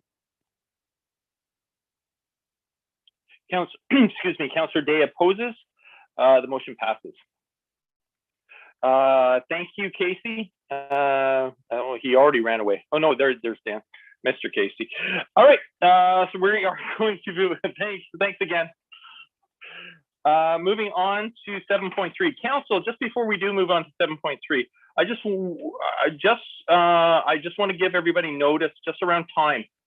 It is 8 o'clock right now. We spent just over an hour on 7.2. I have presentations booked with staff for 7.4. I also have a PowerPoint presentation by staff on 7.6. And so we are going to either need to be tight or we are going to need to go past 10 p.m. tonight. So I'm just letting people know that now. And there are motions, 7.10 has to be done this evening. So we are going to need to get through things this evening. So we're moving on to 7.3. Ms. Collingson, did you wish to introduce this? Through your worship, this is Brent Molnar speaking. I will be introducing on behalf of Jill Collinson. So thank you very much. The Greater Victoria Housing Society has requested a financial grant from the Affordable Housing Reserve Fund at the rate of $4,000 per unit for up to 122 units related to the redevelopment of 85 Belmont Road. Greater Victoria Housing Society originally requested funds from the Affordable Housing Reserve Fund, the AHRF, during the rezoning process, which occurred in the fall of 2019 and was completed in October of 2020.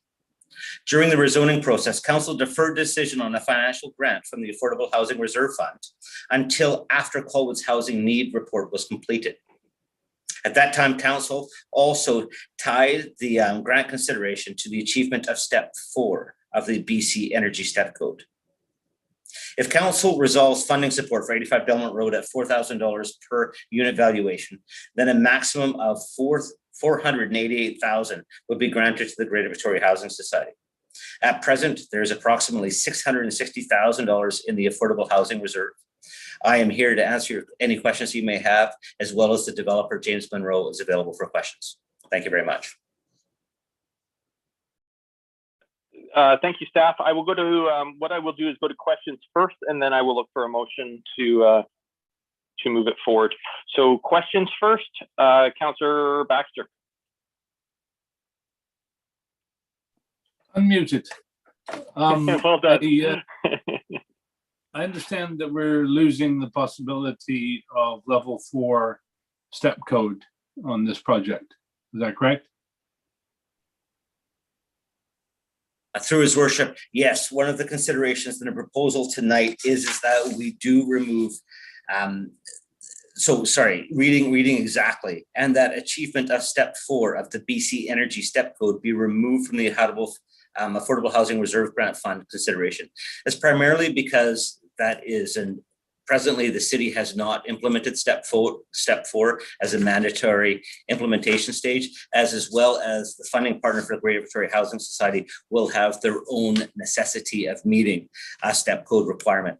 And so council may consider that as being served by that other mechanism, and also the fact that it's presently over and above the other requirements of aspects in the city. Thank you. Well, it wasn't the city that brought that up. I believe it was the proponents that offered that, but they did say they might not be able to stick by that, and I think it's a shame they haven't. But given that we haven't yet introduced step code bylaw, Mr. Molnar, do you think there's any chance that we will get even step code 2 on this?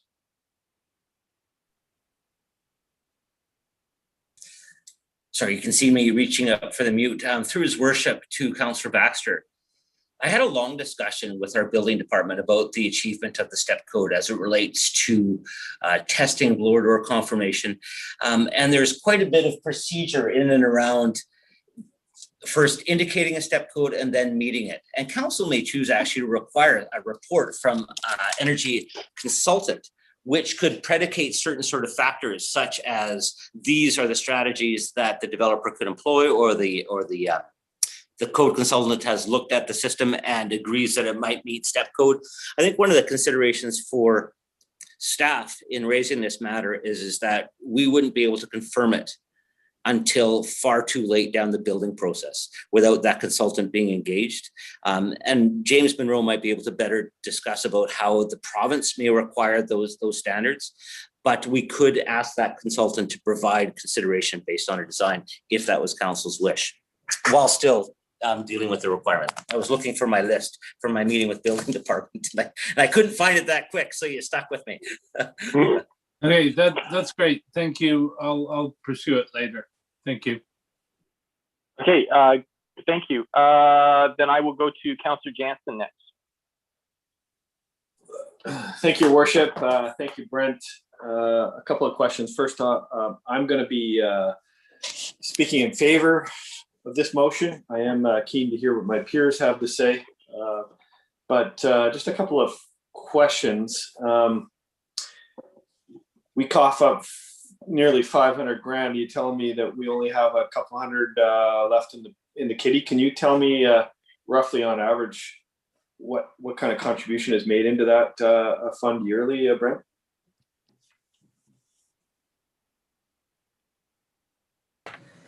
I can't come out with that with present, but I have a whole whack of sheets that Jill's used to research it. And I can probably, oh, here we go. The fund is annually contributed to the VIA capital funding of, no, I'll have to research all my notes, Councillor Jensen, and get back to you if I've got it within my notes. Thank you very much for allowing me some flexibility. No worries. And then I do have another question. It's more maybe a point to bring up, and I think you and I did have this discussion today, but it occurs to me that this is a redevelopment. So this is a redevelopment of a currently existing building, which begs the question, has the community already contributed once to the construction of this building? And I know that might be difficult to ascertain for you at this moment. And I know I'm not sure exactly what the building year was and whether we were even incorporated back then, but I would love to know with some type of certainty, or even I'll accept ballpark accuracy, that we haven't paid twice for some units on their choice to redevelop this piece of property. And I'll leave that thought with you there, Brent, and my peers. And then maybe I can get a little feedback on. So Councillor, through the mayor, I could address a portion of Councillor Jensen's comment. So our policy on collection of fees, and I don't have the absolute, but our policy on the collection of fees was established in 2009. Buildings that were undertaken prior to 2009 would not have paid into a policy, nor had a policy to pull money from. So I could still research the building files, but I'm pretty sure that this building was older than that. And as the policy wasn't there, we wouldn't have been able to contribute unless council felt that they're pulling from another reserve or other fund. I'll accept that as ballpark accuracy, but I would, I think we'd be remiss if we didn't look to see if somewhere along the way the community didn't contribute to the build of that particular building. And then you mentioned obviously there's some changes in the step code building standard, but what is the BCHS building standard for buildings of this nature? I mean, I'd love to hear from the proponent, or what for them to make some kind of commitments on what kind of design and build we're going to get in the end. Thank you. By all means, let's welcome James Monroe, if we may, Your Worship. Yep, please. James? Yes, thank you, Council. To answer some of the step code questions that seem to be. Sorry, James, we're having a little bit of time hearing you. We can hear you, but your mic's just not that loud. That better? Yeah, much better. Okay, apologies. So Mayor and Council, thanks so much. Thanks for the questions. To answer a few of the questions on step code, we just aren't able to commit to being at the highest possible level, but we are committed to being at least at 3, which is what our funder would like us to be at. And we're actually moving a little bit beyond that and a bit beyond the step code by being aiming for a zero emission building. The way the building is designed right now, it will have no gas hookup. So we'll be using air source heat pumps to create hot water. So we're not heating hot water with gas. So we have zero emissions as far as carbon goes. So that's in some ways an even larger achievement, I believe. I think that's the real target when our electricity in the province is 92 to 96% clean. Using it seems to be the right thing to do. In the past, on our recent project in Townley and Saanich, we had to pull back a little bit because of budgets there. We went for step 3. We ended up at step 4. Our building on Goldstream that's just about to finish, we had to do that as well because of some budget challenges. The windows were costing an $800,000 extra to hit a step code 4 level. We pulled back, but our consultants still tell us the modeling is probably going to achieve step 4. So even using some of those soft measures, we're still able to get there.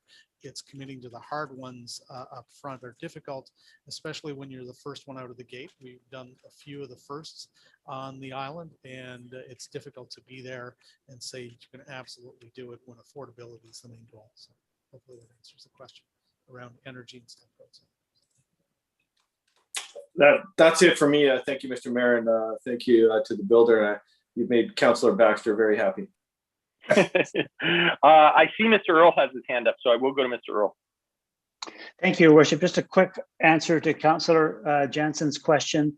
From 2016 to 2020, the average annual contribution to the reserve was $247,000. Thank you. The next up is Councillor Parkinson. Oh, sorry. Just before Councillor Parkinson, I also saw Ms. Hempting's hands up. I don't know if she wanted to comment in addition. Certainly, just to add to what our CEO just mentioned, and the most recent year's contribution, 2020, was just shy of $350,000. Great. Thank you. The number keeps going up. So is there any other staff members so I can get that number higher? Councillor Parkinson. Thank you, Your Worship.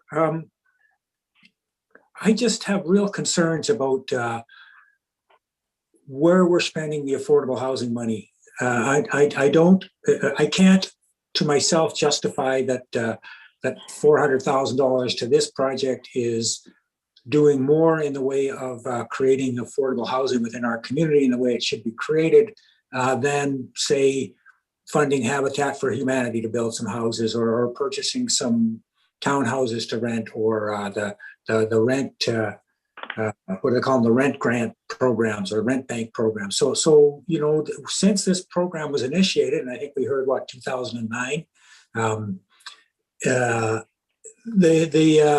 the methods and the mechanisms to assist people who need it have evolved a lot.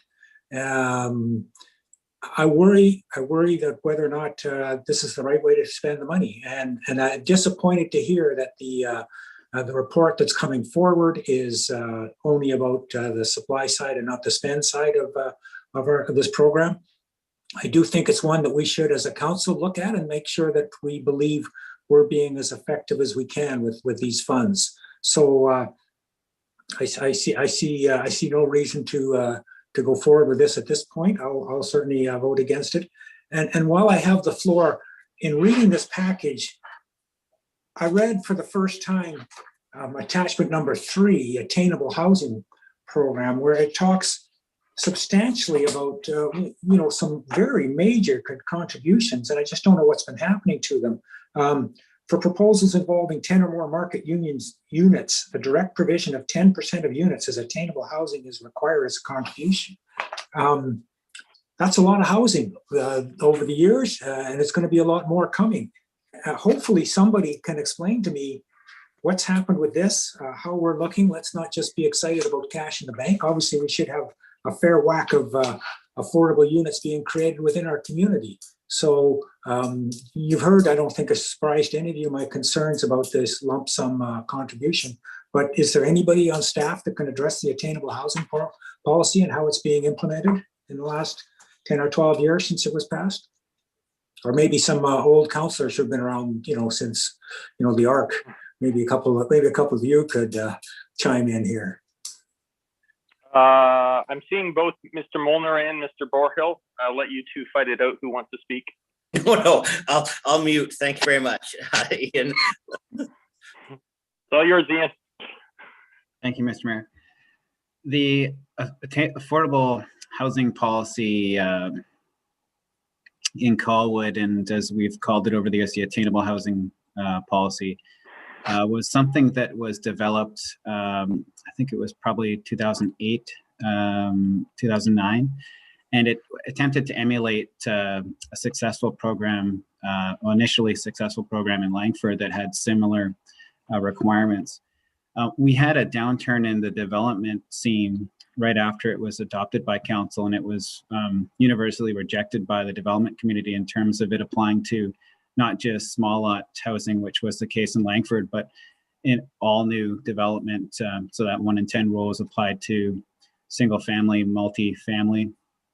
And it was enacted on a couple rezonings, but shortly thereafter, the decision was made to undo the provisions that were created that would create individual affordable housing units that would be managed by the city, and instead convert that into cash in lieu contributions. So that's then been the case since that time, where the city's negotiated cash in lieu contributions on a per unit contribution, as opposed to providing units through the idea of a housing agreement that the city would manage. Okay, because I mean, they're two separate policies, they're not the same ones. So, but you're saying the community amenity contributions is alive and well and doing what it's been doing for a number of years, and the community attainable housing, which looks, I believe it's a separate policy, maybe it's, well, they're numbered differently anyway. You're saying that one's just been shelved, not dealt with at all. That's what I'm hearing?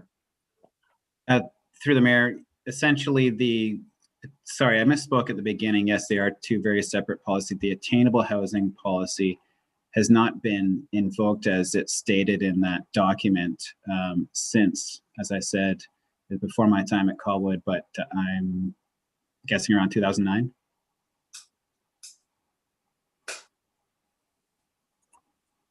Just reinforces my concern about what we're doing on this file. You know, we obviously for 12 years not enforced a policy that we have, and maybe it was too restrictive. I can imagine developers screaming bloody hell about this. I'm not sure how successful Langford was. I know they started with something similar. But I think as a council, we really have to roll up our sleeves and put it in our to-do list of having a long, hard look at what we're trying to do with attainable housing and affordable housing. That's it for me, sir. Thank you. Councillor Logan, then Day. Thank you, Worship. I too will be supporting the contribution, and you know, I think 4,000 per unit is a pretty modest contribution that will net us 122 brand new units in the community. And for me, I consider this as you know, it's a requirement of attaining additional funding. So we're really leveraging a relatively modest amount to get a big bang. And we heard that the housing needs assessment says that our attainable housing fund is a model. So not to say that we shouldn't or couldn't look at other options, but I think I think this is appropriate for what is in front of us. And I'm quite enthusiastic about it. I know there are still some concerns regarding the subsidized rates for folks that are on SAFER and other forms of perhaps disability. And I'm wondering if Mr. Munro can speak a little bit more about that, and just to assure some of the existing tenants that are there that they can still afford to live there, and that that a percentage is protected in that building. Through you, Mr. Martin, or Mayor Martin. Yeah. Sorry. Thank you. Yeah, I'm just sorry, Mr. Monroe. Would you like to comment on that? Sure, happy to. And hopefully an improved audio. I went back to an old headset here, dug out while I was there. If I could maybe share my screen as well. It was part of a presentation we made a bit briefly, and I just wanted to reinforce it possibly, if I have permission to do that. Yeah, please, go ahead. And yeah, so this is basically a visual that shows what an existing tenant or some of our lowest income tenants would be paying at our current Colwood Lodge. If you had an income of $18,000 a year, currently the rent is about $640 a month. It's exactly $640 a month. The tenant pays $513. They're able to access $171 from BC Housing. That's a SAFER subsidy. There's cable included in that. So currently they're paying $513 themselves. We have a plan to move them into other housing nearby when we're done with our Goldstream project. So they would pay $513. That's subsidized by GVHS during the construction, the 24 to 36 months. When they come back, because we have so many units that are going to be deeply affordable, we have 50% of the units will be rent geared to income. So that means this person making say an approximate income of $18,000 would pay $450. They would then have to pay their own hydro, about $35 a month in a new energy efficient building, and about $25 for cable. We get a cable deal.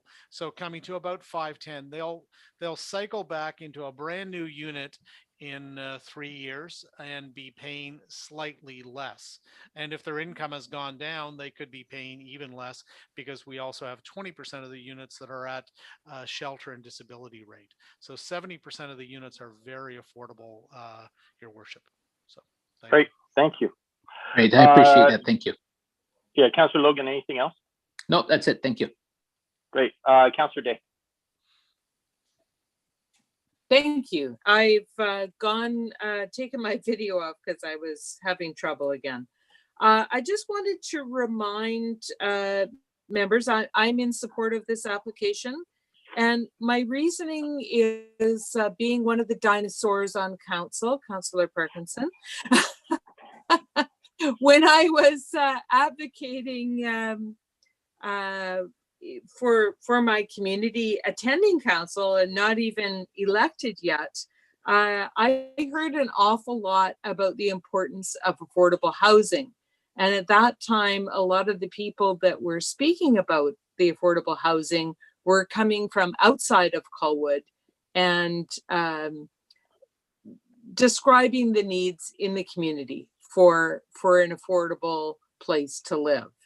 And then years went past and I was elected and I got to go to UBCM, and the talk at almost all of the presentations on affordable housing was about renewal, which is exactly what this program is that we're looking at, because there were big investments from the federal and provincial governments, which for a number of years, decades even, dried up and left all that housing stock becoming very stale, old, and in need of repair. And in fact, I was contacted by people who lived at this very location saying that it was unacceptable the way that they had to live because of the condition of the building.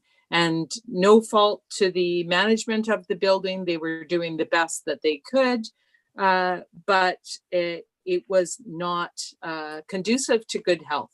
So I am very, very pleased that this is being rebuilt, that the rents are remaining affordable, and that it could possibly be in a better location with access to amenities of every kind. So very much in support. But I also do think that we are due to relook at this whole area so that we are all on the same page and understanding what we have, what we need, and looking actively for opportunities to make Colwood even better. Thanks. Thank you. Sorry, it's been so long, I can't remember. Staff, did I get a motion already? Did anybody move this motion? No, the motion has not been moved yet. Okay, thank you. Councillor Logan? Yeah, Councillor Logan's going to move the motion. Can I have a seconder to that? It is seconded by Councillor Baxter. Is there any other comments? I will throw in my 2 cents just because I do wish to comment on this. Huge supporter of the Greater Victoria Housing Society. I'm appreciative that they're coming to our community and providing affordable housing.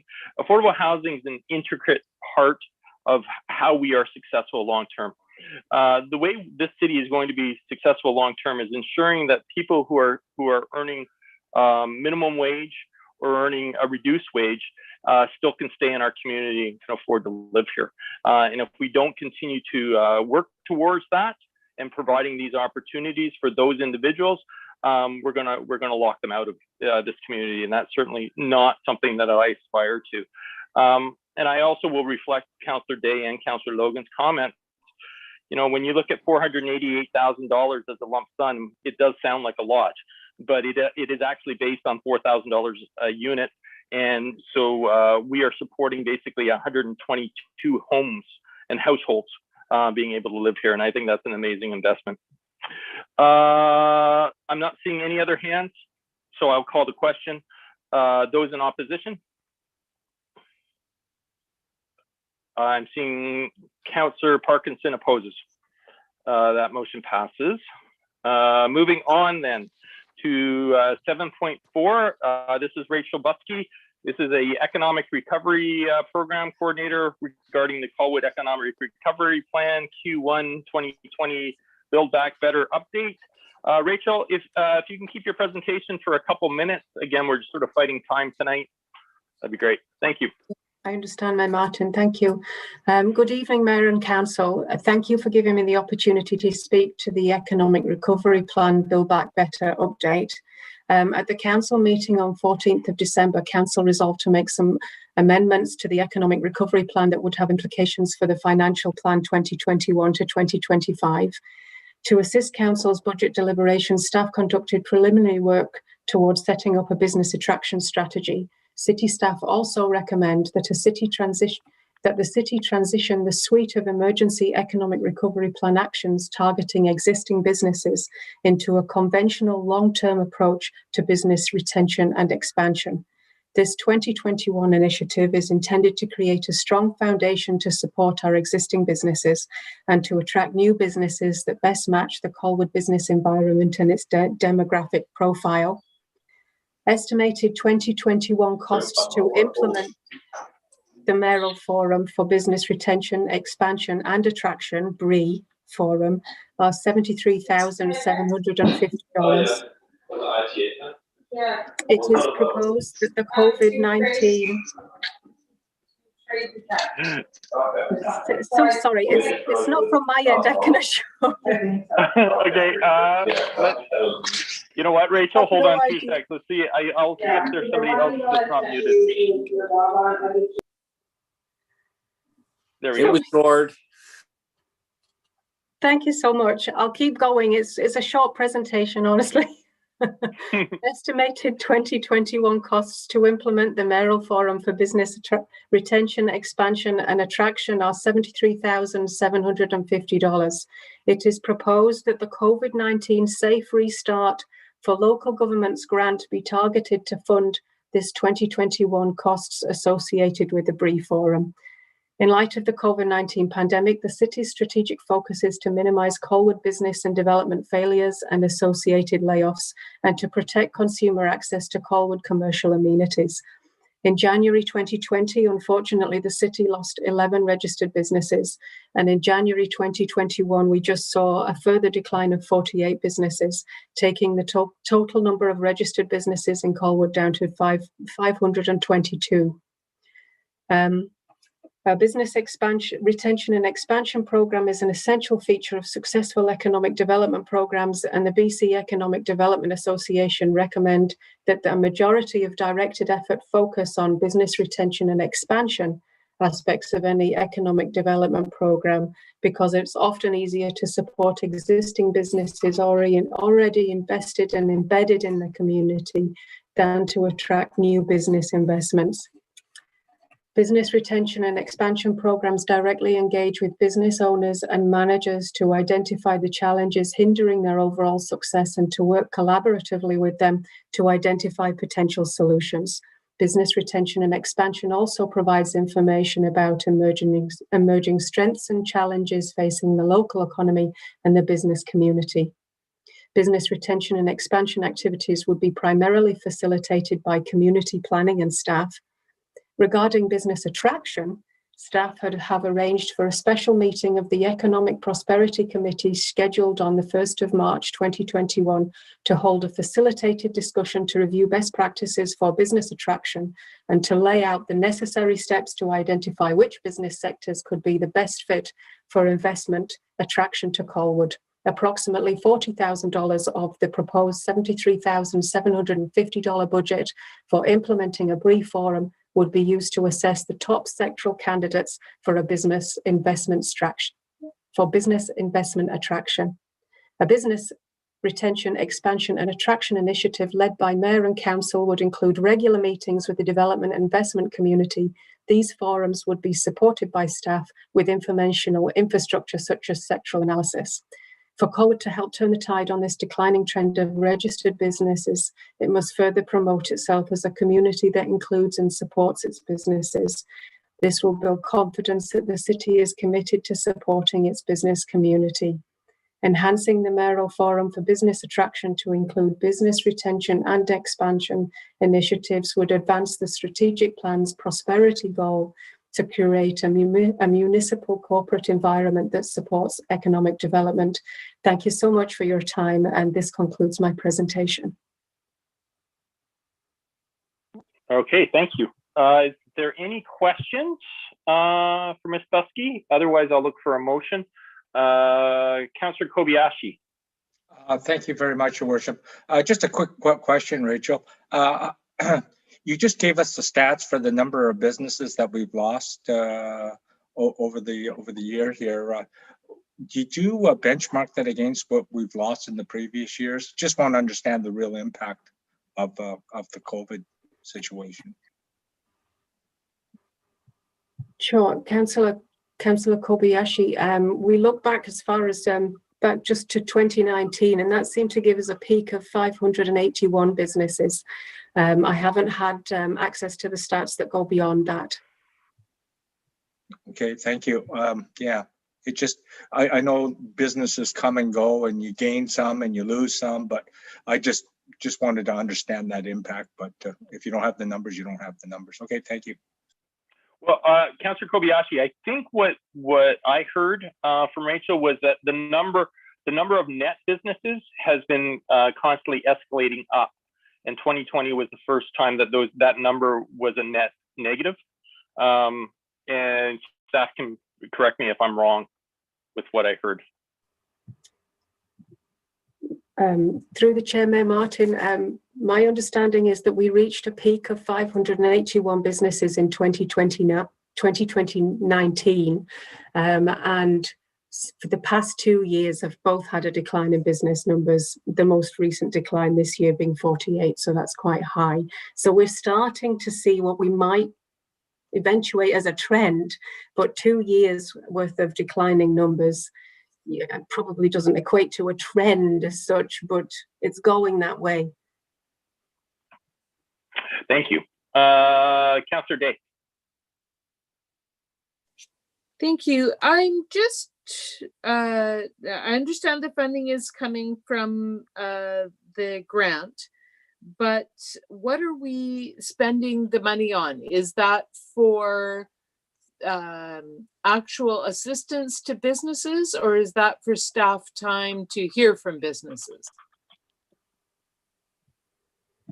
Hello, Councillor Day.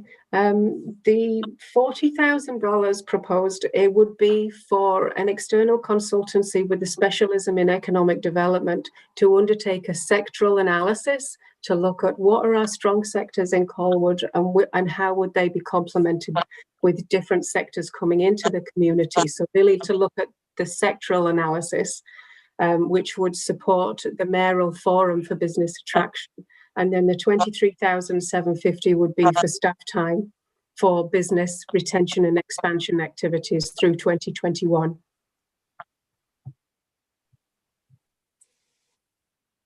Thank you. Okay, thank you. So I'm not, I need so I need a motion for someone to recommend that the staff report titled Q1 2021 Build Back Update be received, and that the economic recovery plan be amended, such as that the mayoral forum for business attraction tactic is changed to also target expansion and retention of existing Colwood businesses. That is moved by Councillor Baxter, seconded by Councillor Jansen. Is there any discussion on that? Seeing none, I'll call the question. Those in opposition? Nobody opposes. Thank you. Moving on to 7.5. This is Jen Hempting, our Director of Finance, regarding a COVID-19 Safe Restart grant funding request from West Shore Park and Rec. Thank you, Your Worship. I don't have much to add other than what's in the memo before you, other than to highlight that the West Shore Parks and Recreations Administrator, Grant Brown, is in attendance tonight, should Council have any specific questions on the use of this grant request. Thank you. Thank you. Councillor Parkinson, you are a rep as well, so I'm hoping you're wishing to comment. I'm very happy to move the recommendation and to motivate if I get a seconder. Sure, thank you. I believe I have Councillor Jansen who has seconded it. So I'm going to clear everybody's hands and come back to Councillor Parkinson. Thank you. Council will recall that we last fall added a supplemental grant to West Shore Parks and Recreation to get the swimming pool up and running. I can assure everybody that's been a huge success with absolutely no unused time in the pool. Unfortunately, smaller numbers to comply with COVID, which was the reason we had to ask for the additional money.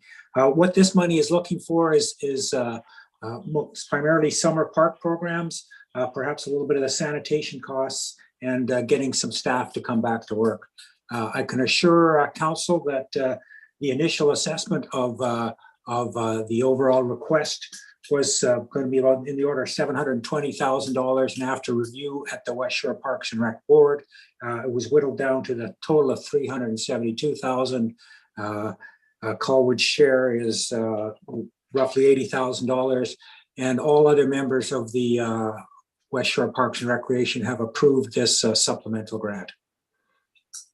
Thank you, Councillor Parkinson. Councillor Day. No, I'm good. I was just trying to second. Oh, okay. Thank you. Councillor Jansen. I was waiting for you to go to me to help motivate. Oh, I'm sorry. I'm coming to you to motivate. So thank you for the rundown, Stuart and Jen. I'm for this. I guess I had a question where my understanding is this is for some youth and children's programs as we come into the spring and summer months. I think my question mostly is, Stuart, what happens to those funds if none of this kicks off because we get COVID third, fourth, fifth wave, and they're unable to deliver those sessions? Yeah, Councillor Park. You know what? I could take a stab at it. We have Grant, the CAO of the rec center online, who could take a better stab at it. But you know, as with last year, I think the answer is we'll do the best we can and try and get as much as we can out in the way of programs. I'm not so sure that even last year, some of these programs, there couldn't have been something that could be done. But with COVID hitting and people still learning their way around how to deal with the programs, they just couldn't get them done. And we had huge budget cuts to try and make do last year. So my expectation is that something would happen. It may not be exactly the full on what it used to be in the good old days, but something would happen because really the kids are suffering through this COVID stuff, and anything we can do to get some little activity in the parks and some free play part time going is in my opinion a very worthwhile thing to do. So that's what I got. If Grant, if you're out there, if you want to jump in, please do. If that's okay with you, Your Worship. Yeah, please, yeah. For sure. Thank you through the mayor. We've talked about staff-wise, if something happened that actually reduced our ability to be able to do some of those programs that these funds are for, is we'd go back through the board and look at trying to set them aside for 2022. Continue to use those funds as what we put forward through you, or if there's another alternative, as Councillor Parkinson mentions, we would go through the board to seek their approval to reassign where those funds are for. Okay, thank you. I'm not seeing any other hands, so I've just got a couple questions, Grant, for you. And I'm trying to understand, and maybe it's because I don't understand your bigger budget. 2019, there was a budget, whatever that budget was. 2020, my belief set was there was also a budget, and then COVID kicked in. The 2021 budget, with the 2021 budget, has that changed dramatically compared to what the 2020 budget was? I'm trying to understand why. I guess what I look at the $372,000 that you're requesting, and I'm struggling to understand why you can't just spend what's in your present budget to redo these things, since we weren't spending money to do these things when COVID was on. Like, don't we already have the budget to do these? Yeah, thank you. Through the mayor. A lot of it still comes down to the restrictions on what we can actually offer. And so last year we were able to do it, but I can't remember if at a previous council meeting it was mentioned, we had about a $250,000 to $300,000 cushion going into COVID last year. And in the end needed that to be able to function. We were looking very, very strong through the first quarter of last year. And then when COVID hit mid-March, all of a sudden we had to reverse course and cancel. We've been able to, by refilling these positions in, it allows us to better adjust to what potential changes could be there. We've got a lot of people that nothing to do with COVID had left us, and maintenance positions, maternity leaves have gone on, and we've just left those all empty. And that was how we were able to make budget. Coming back this year, we've now got those people back in place, and some of those positions, some of this is an ask to do that. Those maternity leaves will be coming back, and so we're going to have those expenses. With that, we still have a budget in there for a potential, as our collective agreement ended, with a potential rate increase. Every 1% of our wages, because we're 80% wage cost, is 1.5% of a requisition increase. So those two, that aspect alone is what has been the big jump in our requisition increase for this year. So Grant, you're telling me that the 2020 budget, have we overspent the 2020 budget then? And that's why you're coming back to council presently looking for additional funds? No, well, for 2020 year end, we're going through that process right now. The year's almost closed off, and we're really darn close to budget. And we might be slightly over, but we're really quite close. This is for 2021. To be able to to have not a bigger increase for 2021, we removed and continued on with a lot of the reduced services and employee positions that were left open into 2021. This request on here is getting some of those positions filled, and then offering those free programs that we didn't do last year, which were budgeted for last year, but because they had a budget of, say, a loss of 60,000 that is normally funded by the other programs running, and now we can't have as many people in the pool or in the fitness center, as an example. This is to allow those programs to run where we won't have the revenue, or not forecasting the revenue to come in this year to cover their costs. Okay, so and I apologize to council that I'm still struggling with this, and I'm still struggling with it, Grant, because let me just go through your report, and I don't want to go line by line, but just so that I get it. So the request, the first line request was that you wanted to restart the community programming that was eliminated due to COVID-19. The request includes adding the roving park program. My understanding is the roving park program has existed for the last 8 years. And so that there's a line item already for the roving park program. So I'm not sure why we're spending additional monies to get a program up and going that we already funded. May I, Your Worship? Yes, please. So I think you have to consider the budget for the rec center. If you want to consider the monies to operate the rec center, were say 50% from the requisitions from the municipalities and 50% from user fees. That's roughly what happened. So then what happened last year when all of a sudden everything was shut down, there were no user fees. So there was a hole in the budget of 50% roughly. So through what I believe are incredible efforts by the management and staff down at the rec center, they tightened the belt, canceled things like the parks programs, like shut down the pool, shut down the arenas and what have you, to try to meet the budget. And they did, as Grant said, they're just doing the year end as we speak, and they'll be plus or minus 5 cents on exactly how much money they had, how much they spent. So there is no money left over from not doing the programs. That was not spent to try to not overdo the amount of money they had because of the lack of user fees everywhere. So typically that's how it would have worked. So this year, to get them back up again, we need money because we can't generate the same user fees with, for instance, the pool costs the same to operate, but only half as many people can be in there because you have to distance and all that kind of stuff. So right. Yeah, thank you, Councillor Parkinson. I do appreciate that we've lost our revenue stream, a significant revenue stream. I guess I'm just thinking, I'm trying to understand how we budgeted a 2021 budget, and we're saying, well, we need additional money, for example, for the roving park, but the roving park should be in the 2021 budget already. And so well, I'm not. Same issue was because we can't predict the same revenues. Right, the pool is open, the other things are open, but we can't get the same revenues because we can't have the same utilization. So that's why the budget balanced out the way it did without these items in it. Okay, okay, I will end. I have one final question.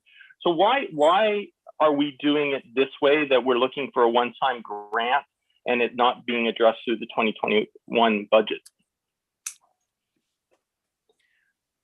Through the mayor, that came through originally. This was all in our original ask, and this was a decision that was partly through staff and through the board to reduce that.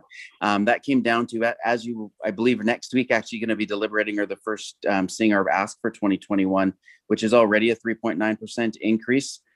due to the factors that Councillor Parkinson mentioned, where we don't have the ability to generate the same user fees with the volume coming through.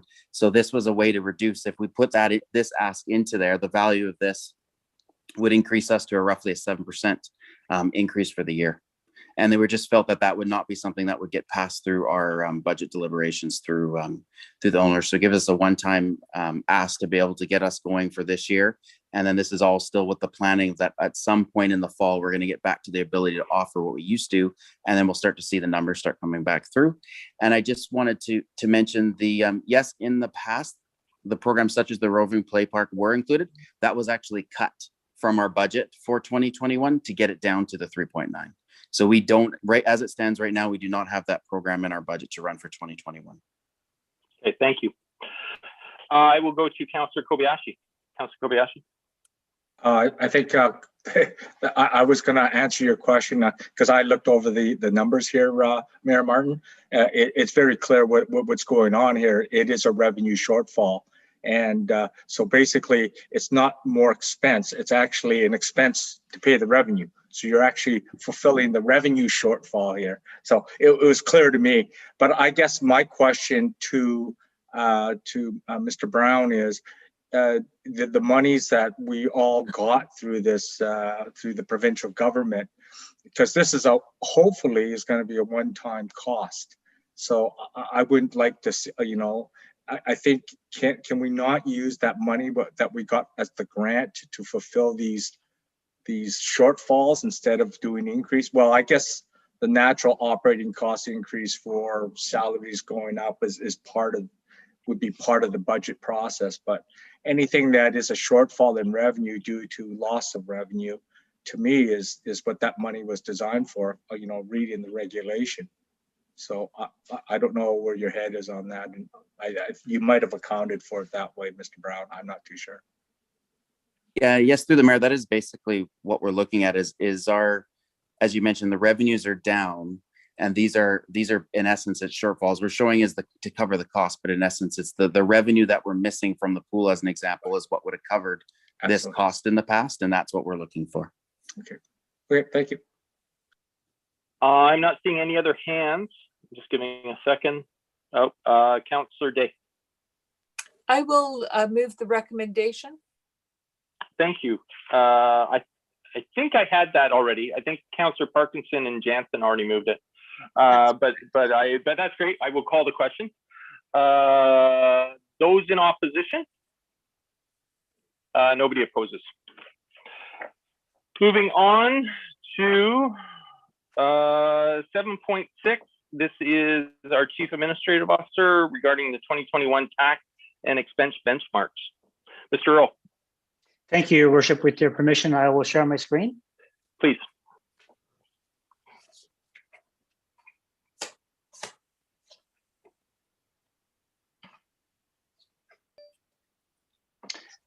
Do you see budget context on the screen now? I do. So I'm providing this information tonight as background as we move into our financial planning processes. And from my perspective, it's easy for councils that I worked with over the years to get focused in really quickly during the budget process on the percentage change year over year. And so I wanted to take some time tonight in advance of the budget to provide some context. The Altus Group provides a national review of a few things, and amongst them is residential tax rates. And so I provide this chart to show nationally where residential tax rates sit. Now, this is the global tax rate, not just the municipal rate, but it would include everything that shows up on the municipal tax bill. And you can see the average nationally is $8.98 per thousand of assessment. Colwood sits at $5.35 in 2020. And so you can see that puts us somewhere shy of Toronto, but north of Vancouver. But so in a relatively good position when we consider where we are nationally. They also look at commercial tax rates. You can see the average here at $23.57 per $1,000 of assessment. Colwood last year was at $15.47. And so again, above Vancouver, but this just below Saskatoon. Also, the Altus Group also looks at the ratio of commercial to residential. You can see here the national average was 2.65. In 2020, Colwood's was 2.89. And it's important to remember that this is the overall. So this would include school tax and tax that we collect on behalf of other governments when looking at this ratio, whereas council may be familiar when looking just at our municipal rate compared to commercial compared to residential. But when looking at the complete rate, the average nationally is 2.65. Colwood was at 2.89. If we change the comparison to Southern Vancouver Island, looking just at the municipal residential tax rate, you can see the average was 2.84 per thousand, and Colwood is at 2.91. But the tax rate is only half of the equation. You also need to consider what a representative house is valued at in each of these comparisons. And you can see here the average across Southern Vancouver Island was 733,000, and Colwood is 664 in 2020.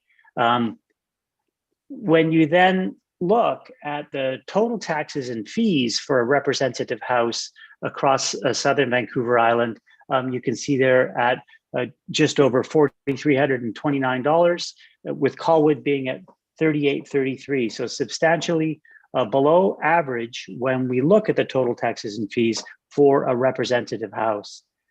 Looking further at other stats that you may or may not find interesting, you know, part of the tax equation for Colwood is what's our overall assessment. And so if you take the complete assessment divided by the population on Southern Vancouver Island, you can see that the average is 249,000, with Colwood being at 204. So we're below the average in terms of our tax base, or how much we have, how much assessment we have to tax. I've also heard conversation about the proportion of our assessment that is residential in nature. And the average for Southern Vancouver Island is over 90% at 90.16. Colwood above that at 93.52. And you can see the range from 77 in Duncan to 97 in Metchosin. When you look at it, just the non-residential per capita. Sorry? Sorry, no, that was my bad. If you look at the non-residential assessment per capita, you can see the average across the region at 22,700, Colwood being at 13,000.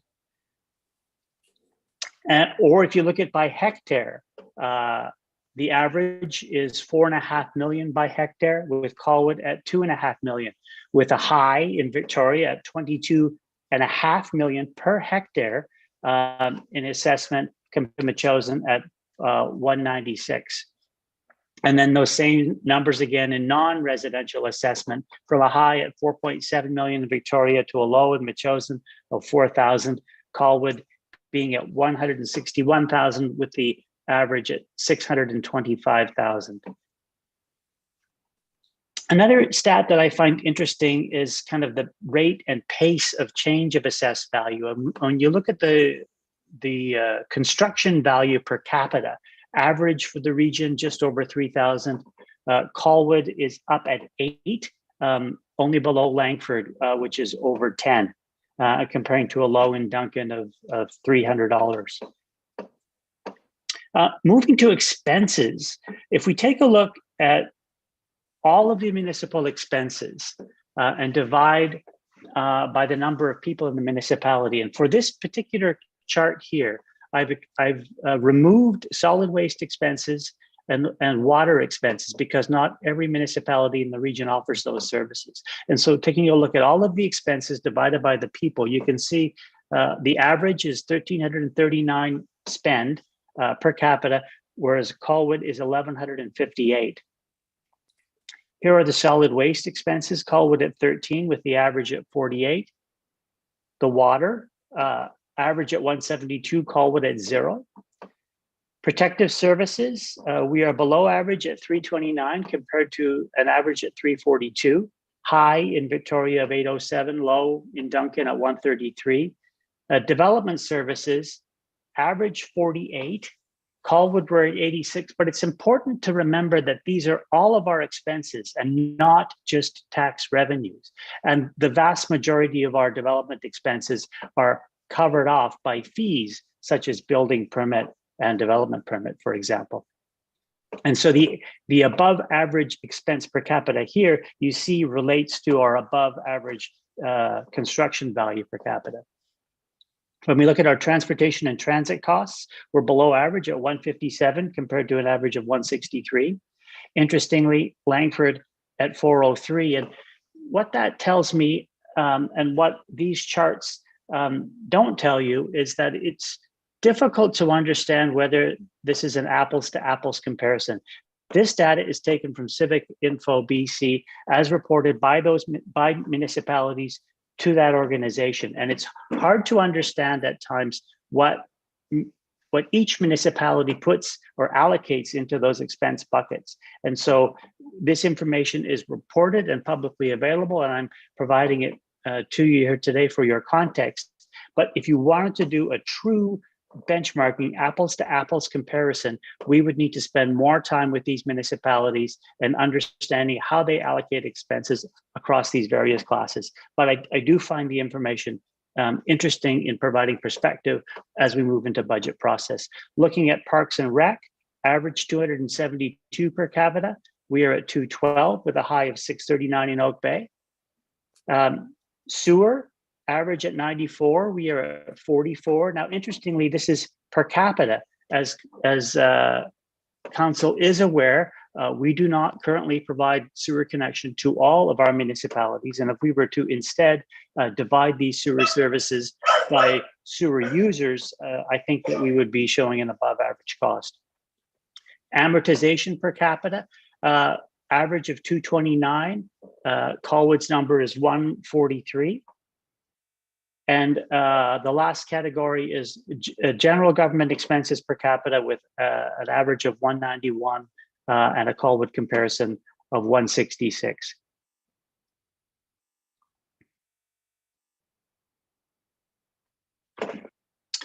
And I'm happy to answer any questions.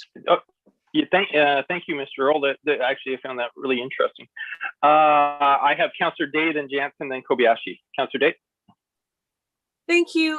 And I realize that you're working with the numbers that are out there, but I'm wondering what went into describing the representative house.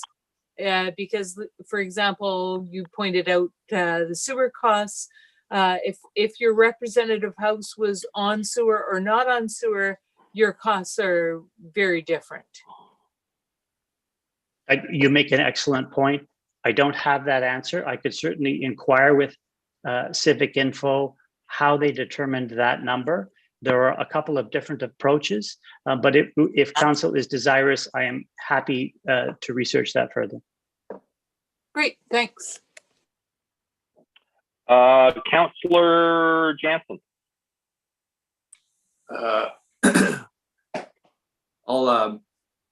By the way, I found this excellent, very instructive as we're heading into budget season to understand that we're not missing the mark in any of these benchmarks as a guideline. I don't need any more detail. I think that this is a great framework. I'll move the motion as presented. I think it's just to receive, Mr. Mayor. Okay, great. Thank you. I have Councillor Kobayashi wishing to speak. I'm going to assume that he's willing to second it, and then I will go to him. Councillor Kobayashi. Thank you, Your Worship. I certainly do. I'll second it.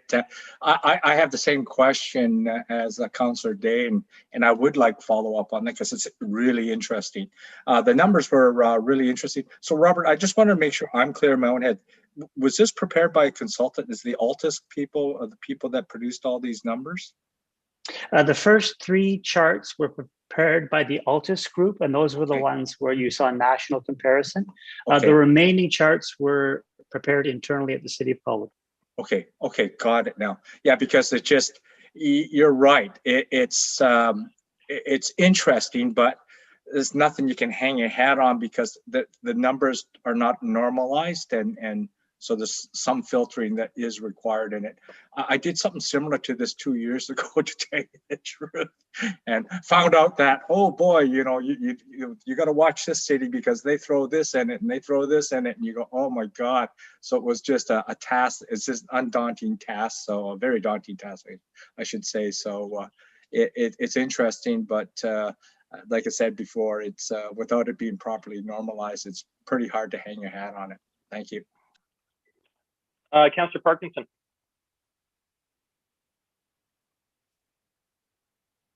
Thank you. And like the others, very interesting. I guess my concern or my question would be, when we're showing things like water services per capita at 0 and solid waste next to nothing, all our residents pay those. So when we're comparing our taxes for a representative house, if the other communities include the water and sewer in there, then we should make sure we do it in ours too, to really get a good comparison. Am I missing something on that? Thank you, and good question. And so when we were looking at expenses, I subtracted off water and sewer from that chart because those are services that not every municipality provides. And I tried to only include those services that all the municipalities provide in that chart. And that was an attempt to try to normalize. I have been involved in a similar benchmarking initiative that was much more detailed, where the municipalities came together and agreed to share data. And you can look at it in much greater precision. And we will be able to answer these questions and normalize, as Councillor Kobayashi has indicated. It would take substantive energy and effort and investment, and we would go from a 90% understanding of what we have here today to a 99% understanding. And so it's a question of to what degree you want to get that level of precision. Each municipality, as you're aware, across the region offers a different level of service and different services. And so you're never really comparing apples to apples, but I just thought this breadth of information, you might find of value as you move into budget process. Very, very much so, but I guess I live in a strata now. I don't really know what costs are for water every month, but if you throw those, add those on, and solid waste pickup, you might find that these, we move along the line somewhere between being below average to above average, or wherever. That's a concern. Thank you. Okay. I'm done, Your Worship. Unmute, Rob. Thank you. Sorry. I'm not seeing any other hands, so I will call the question. Those in opposition? Nobody opposes. Moving on to 7.7, Councillor Baxter. Do you want to do? Do you want me to start it, or do you want to just jump right in? I'll jump right in. So I move that staff be asked to use short-term pilot projects in areas where residents are seeking calmer traffic without project-specific approval from council, and I'd be happy to motivate. Great, thanks. I'll look for a seconder, and then I'll come back to you. Seconded by Councillor Logan. Councillor Baxter. Yeah, so we this has been tried before in Colwood on Anthropos Place, I think it's called, and there was a short-term pilot project of traffic calming put in there, and eventually became permanent, I believe. And I think it's been tried one other place, but it's a good way for staff to be able to react quickly when there's a perceived need that may be demonstrated by some incident. or not, and then to see if that works and perhaps make it permanent later. Thank you. Thank you. Is there anyone else wishing to speak on the motion? Seeing none, I will call the question. Oh, no, sorry, two people wish to. Councillor Parkinson, then Kobayashi. Thank you. I like the idea. I like the concept. But a couple of concerns. Firstly, should we allocate a budget or a time to this? Because you could see, squeaky wheels will get the grease, and there could be all sorts of time and action requested out of this program for minor items. And I guess sort of the other half of that is, how do we insulate our staff from having to deal with a whole bunch of people with a whole bunch of minor requests, feeling that they absolutely need the attention of the city? So those are a couple of on actually creating the program. While it's a good idea and I support it, we should probably put some brackets around it. I will look to Mr. Earl. Thank you, Your Worship. Administration feel that we have the existing capacity in our operating budgets to trial a small number of trials, and we would turn them on and turn them off quickly. And then we would return to council with a request for budget if we wanted to make any of them permanent. Great, thank you. Councillor Parkinson, it looks like you're done. Yeah, okay. Councillor Kobayashi, then Day. Thank you very much, Your Worship. I was going to speak. I was going to vote no for the reason that we didn't put boundaries behind this. But I'm just want to still I still don't understand. We have room in our budget. What does that mean? Like, the last time we let people do this, we had a road closed on us. So I'm not being sarcastic, but I'm just concerned about that. So I think there should be boundaries put behind this. Like, we got room in our budget? Is like a room in our budget $100,000? Is it $50,000? What exactly is it? Just a question. Mr. Earl. Thank you, Your Worship. $15,000, I believe, is the budget item that would cover this.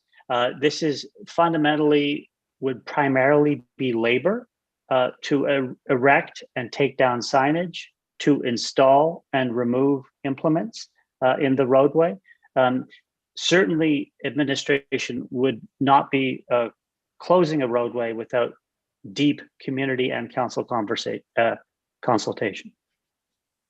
Thank you very much, Mr. Earl. Anything else, Councillor Kobayashi? Okay, then I will go to Councillor Day. Thank you. I just want to remind everybody that the purpose of the motion is to create pilot projects. So this is trying it out, see if it works.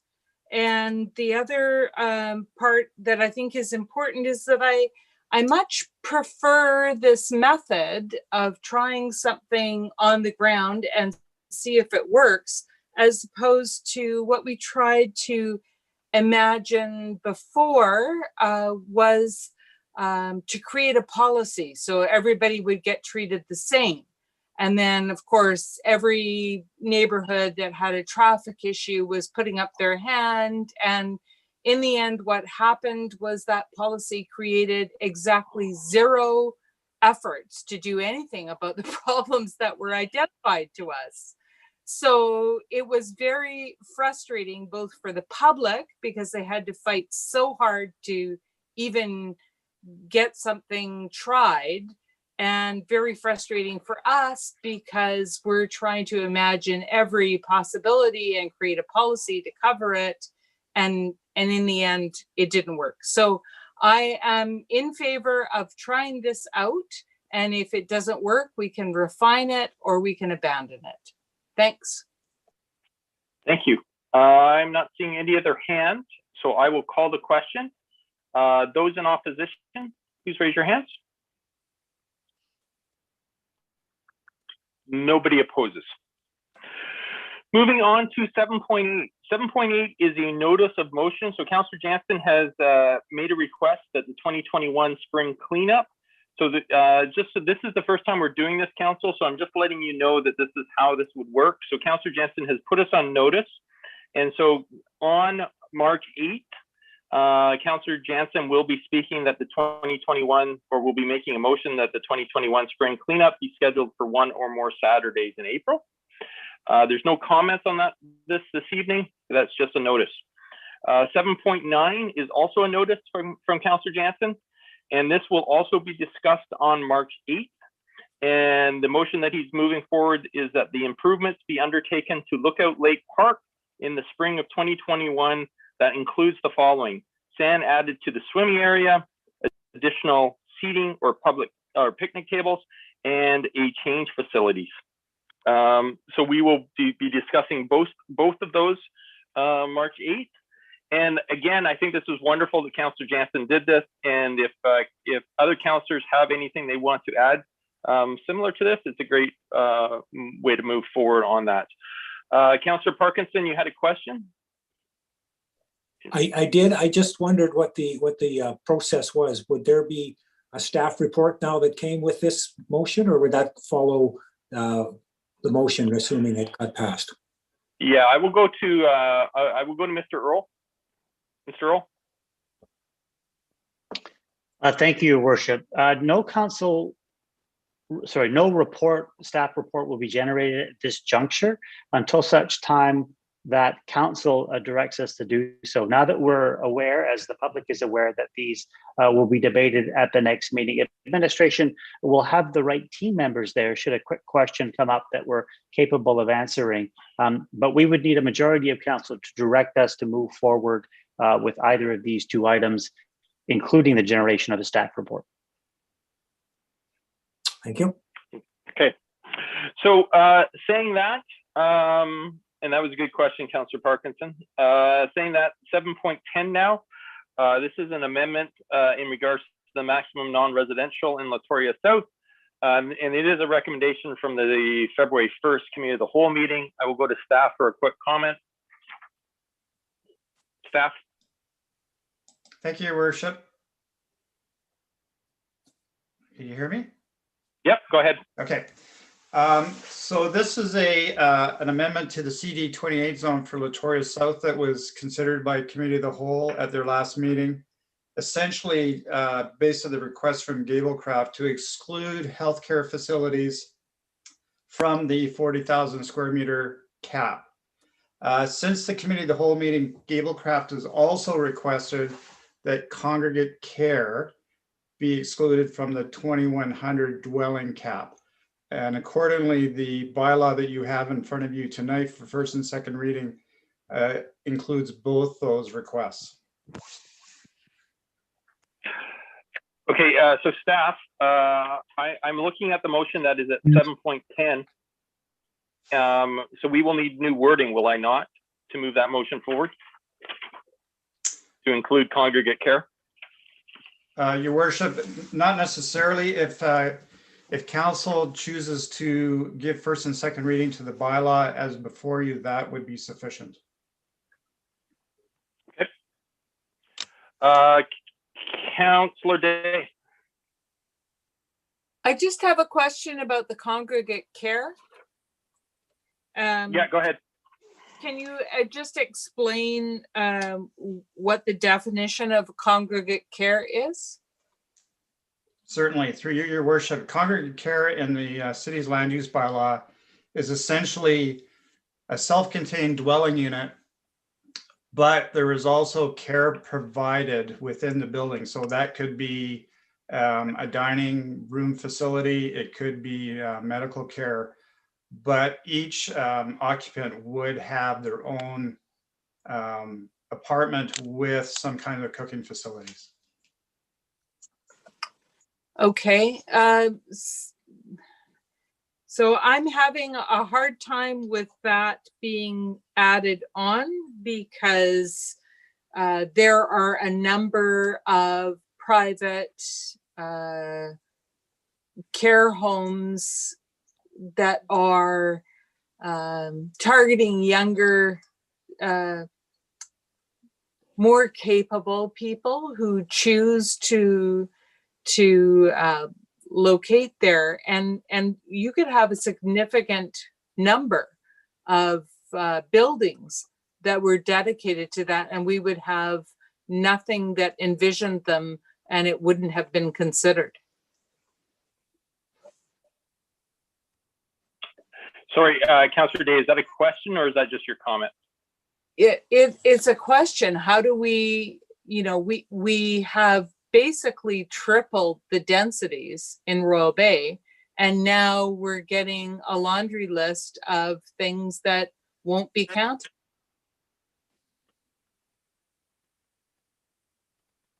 If I may, Your Worship. Yep, go ahead.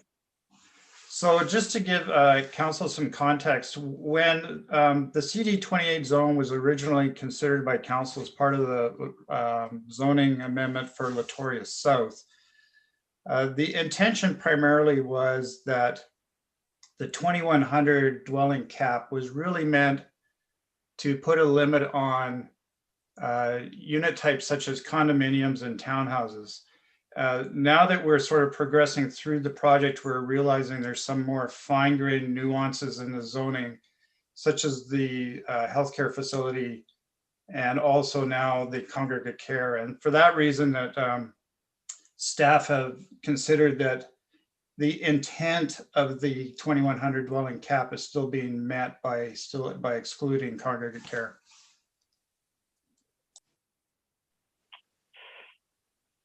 Anything else, Councillor Day? That's good. Okay, thank you. Councillor Logan? Thank you, Worship. I was just going to move the recommendation from staff. Great, thank you. Councillor Jansen has seconded it. Is there any other discussion? Seeing none, I'll call the question. Those in opposition? Councillor Day opposes. That moves us to bylaws. 9.1, or excuse me, 8.1. This is Colwood Land Use Bylaw number 151, 1989, amendment number 182, CD28 Zone Amendment Bylaw number 186, 2020. And this is for, excuse me, this is for first and second reading. Moved by Councillor Jansen, seconded by Councillor Kobayashi. Discussion? Councillor, oh, sorry. That's so weird. Councillor Day. Thank you. I'm unable to support the bylaw because I just feel like the rug's been pulled out from under my feet. Okay. I'm not seeing any other hands. Then I will call the question. Those in opposition? Councillor Day opposes. Looking for a motion to adjourn? Councillor Logan. Any in opposition? Nobody opposes. Thank you, everybody. Good night.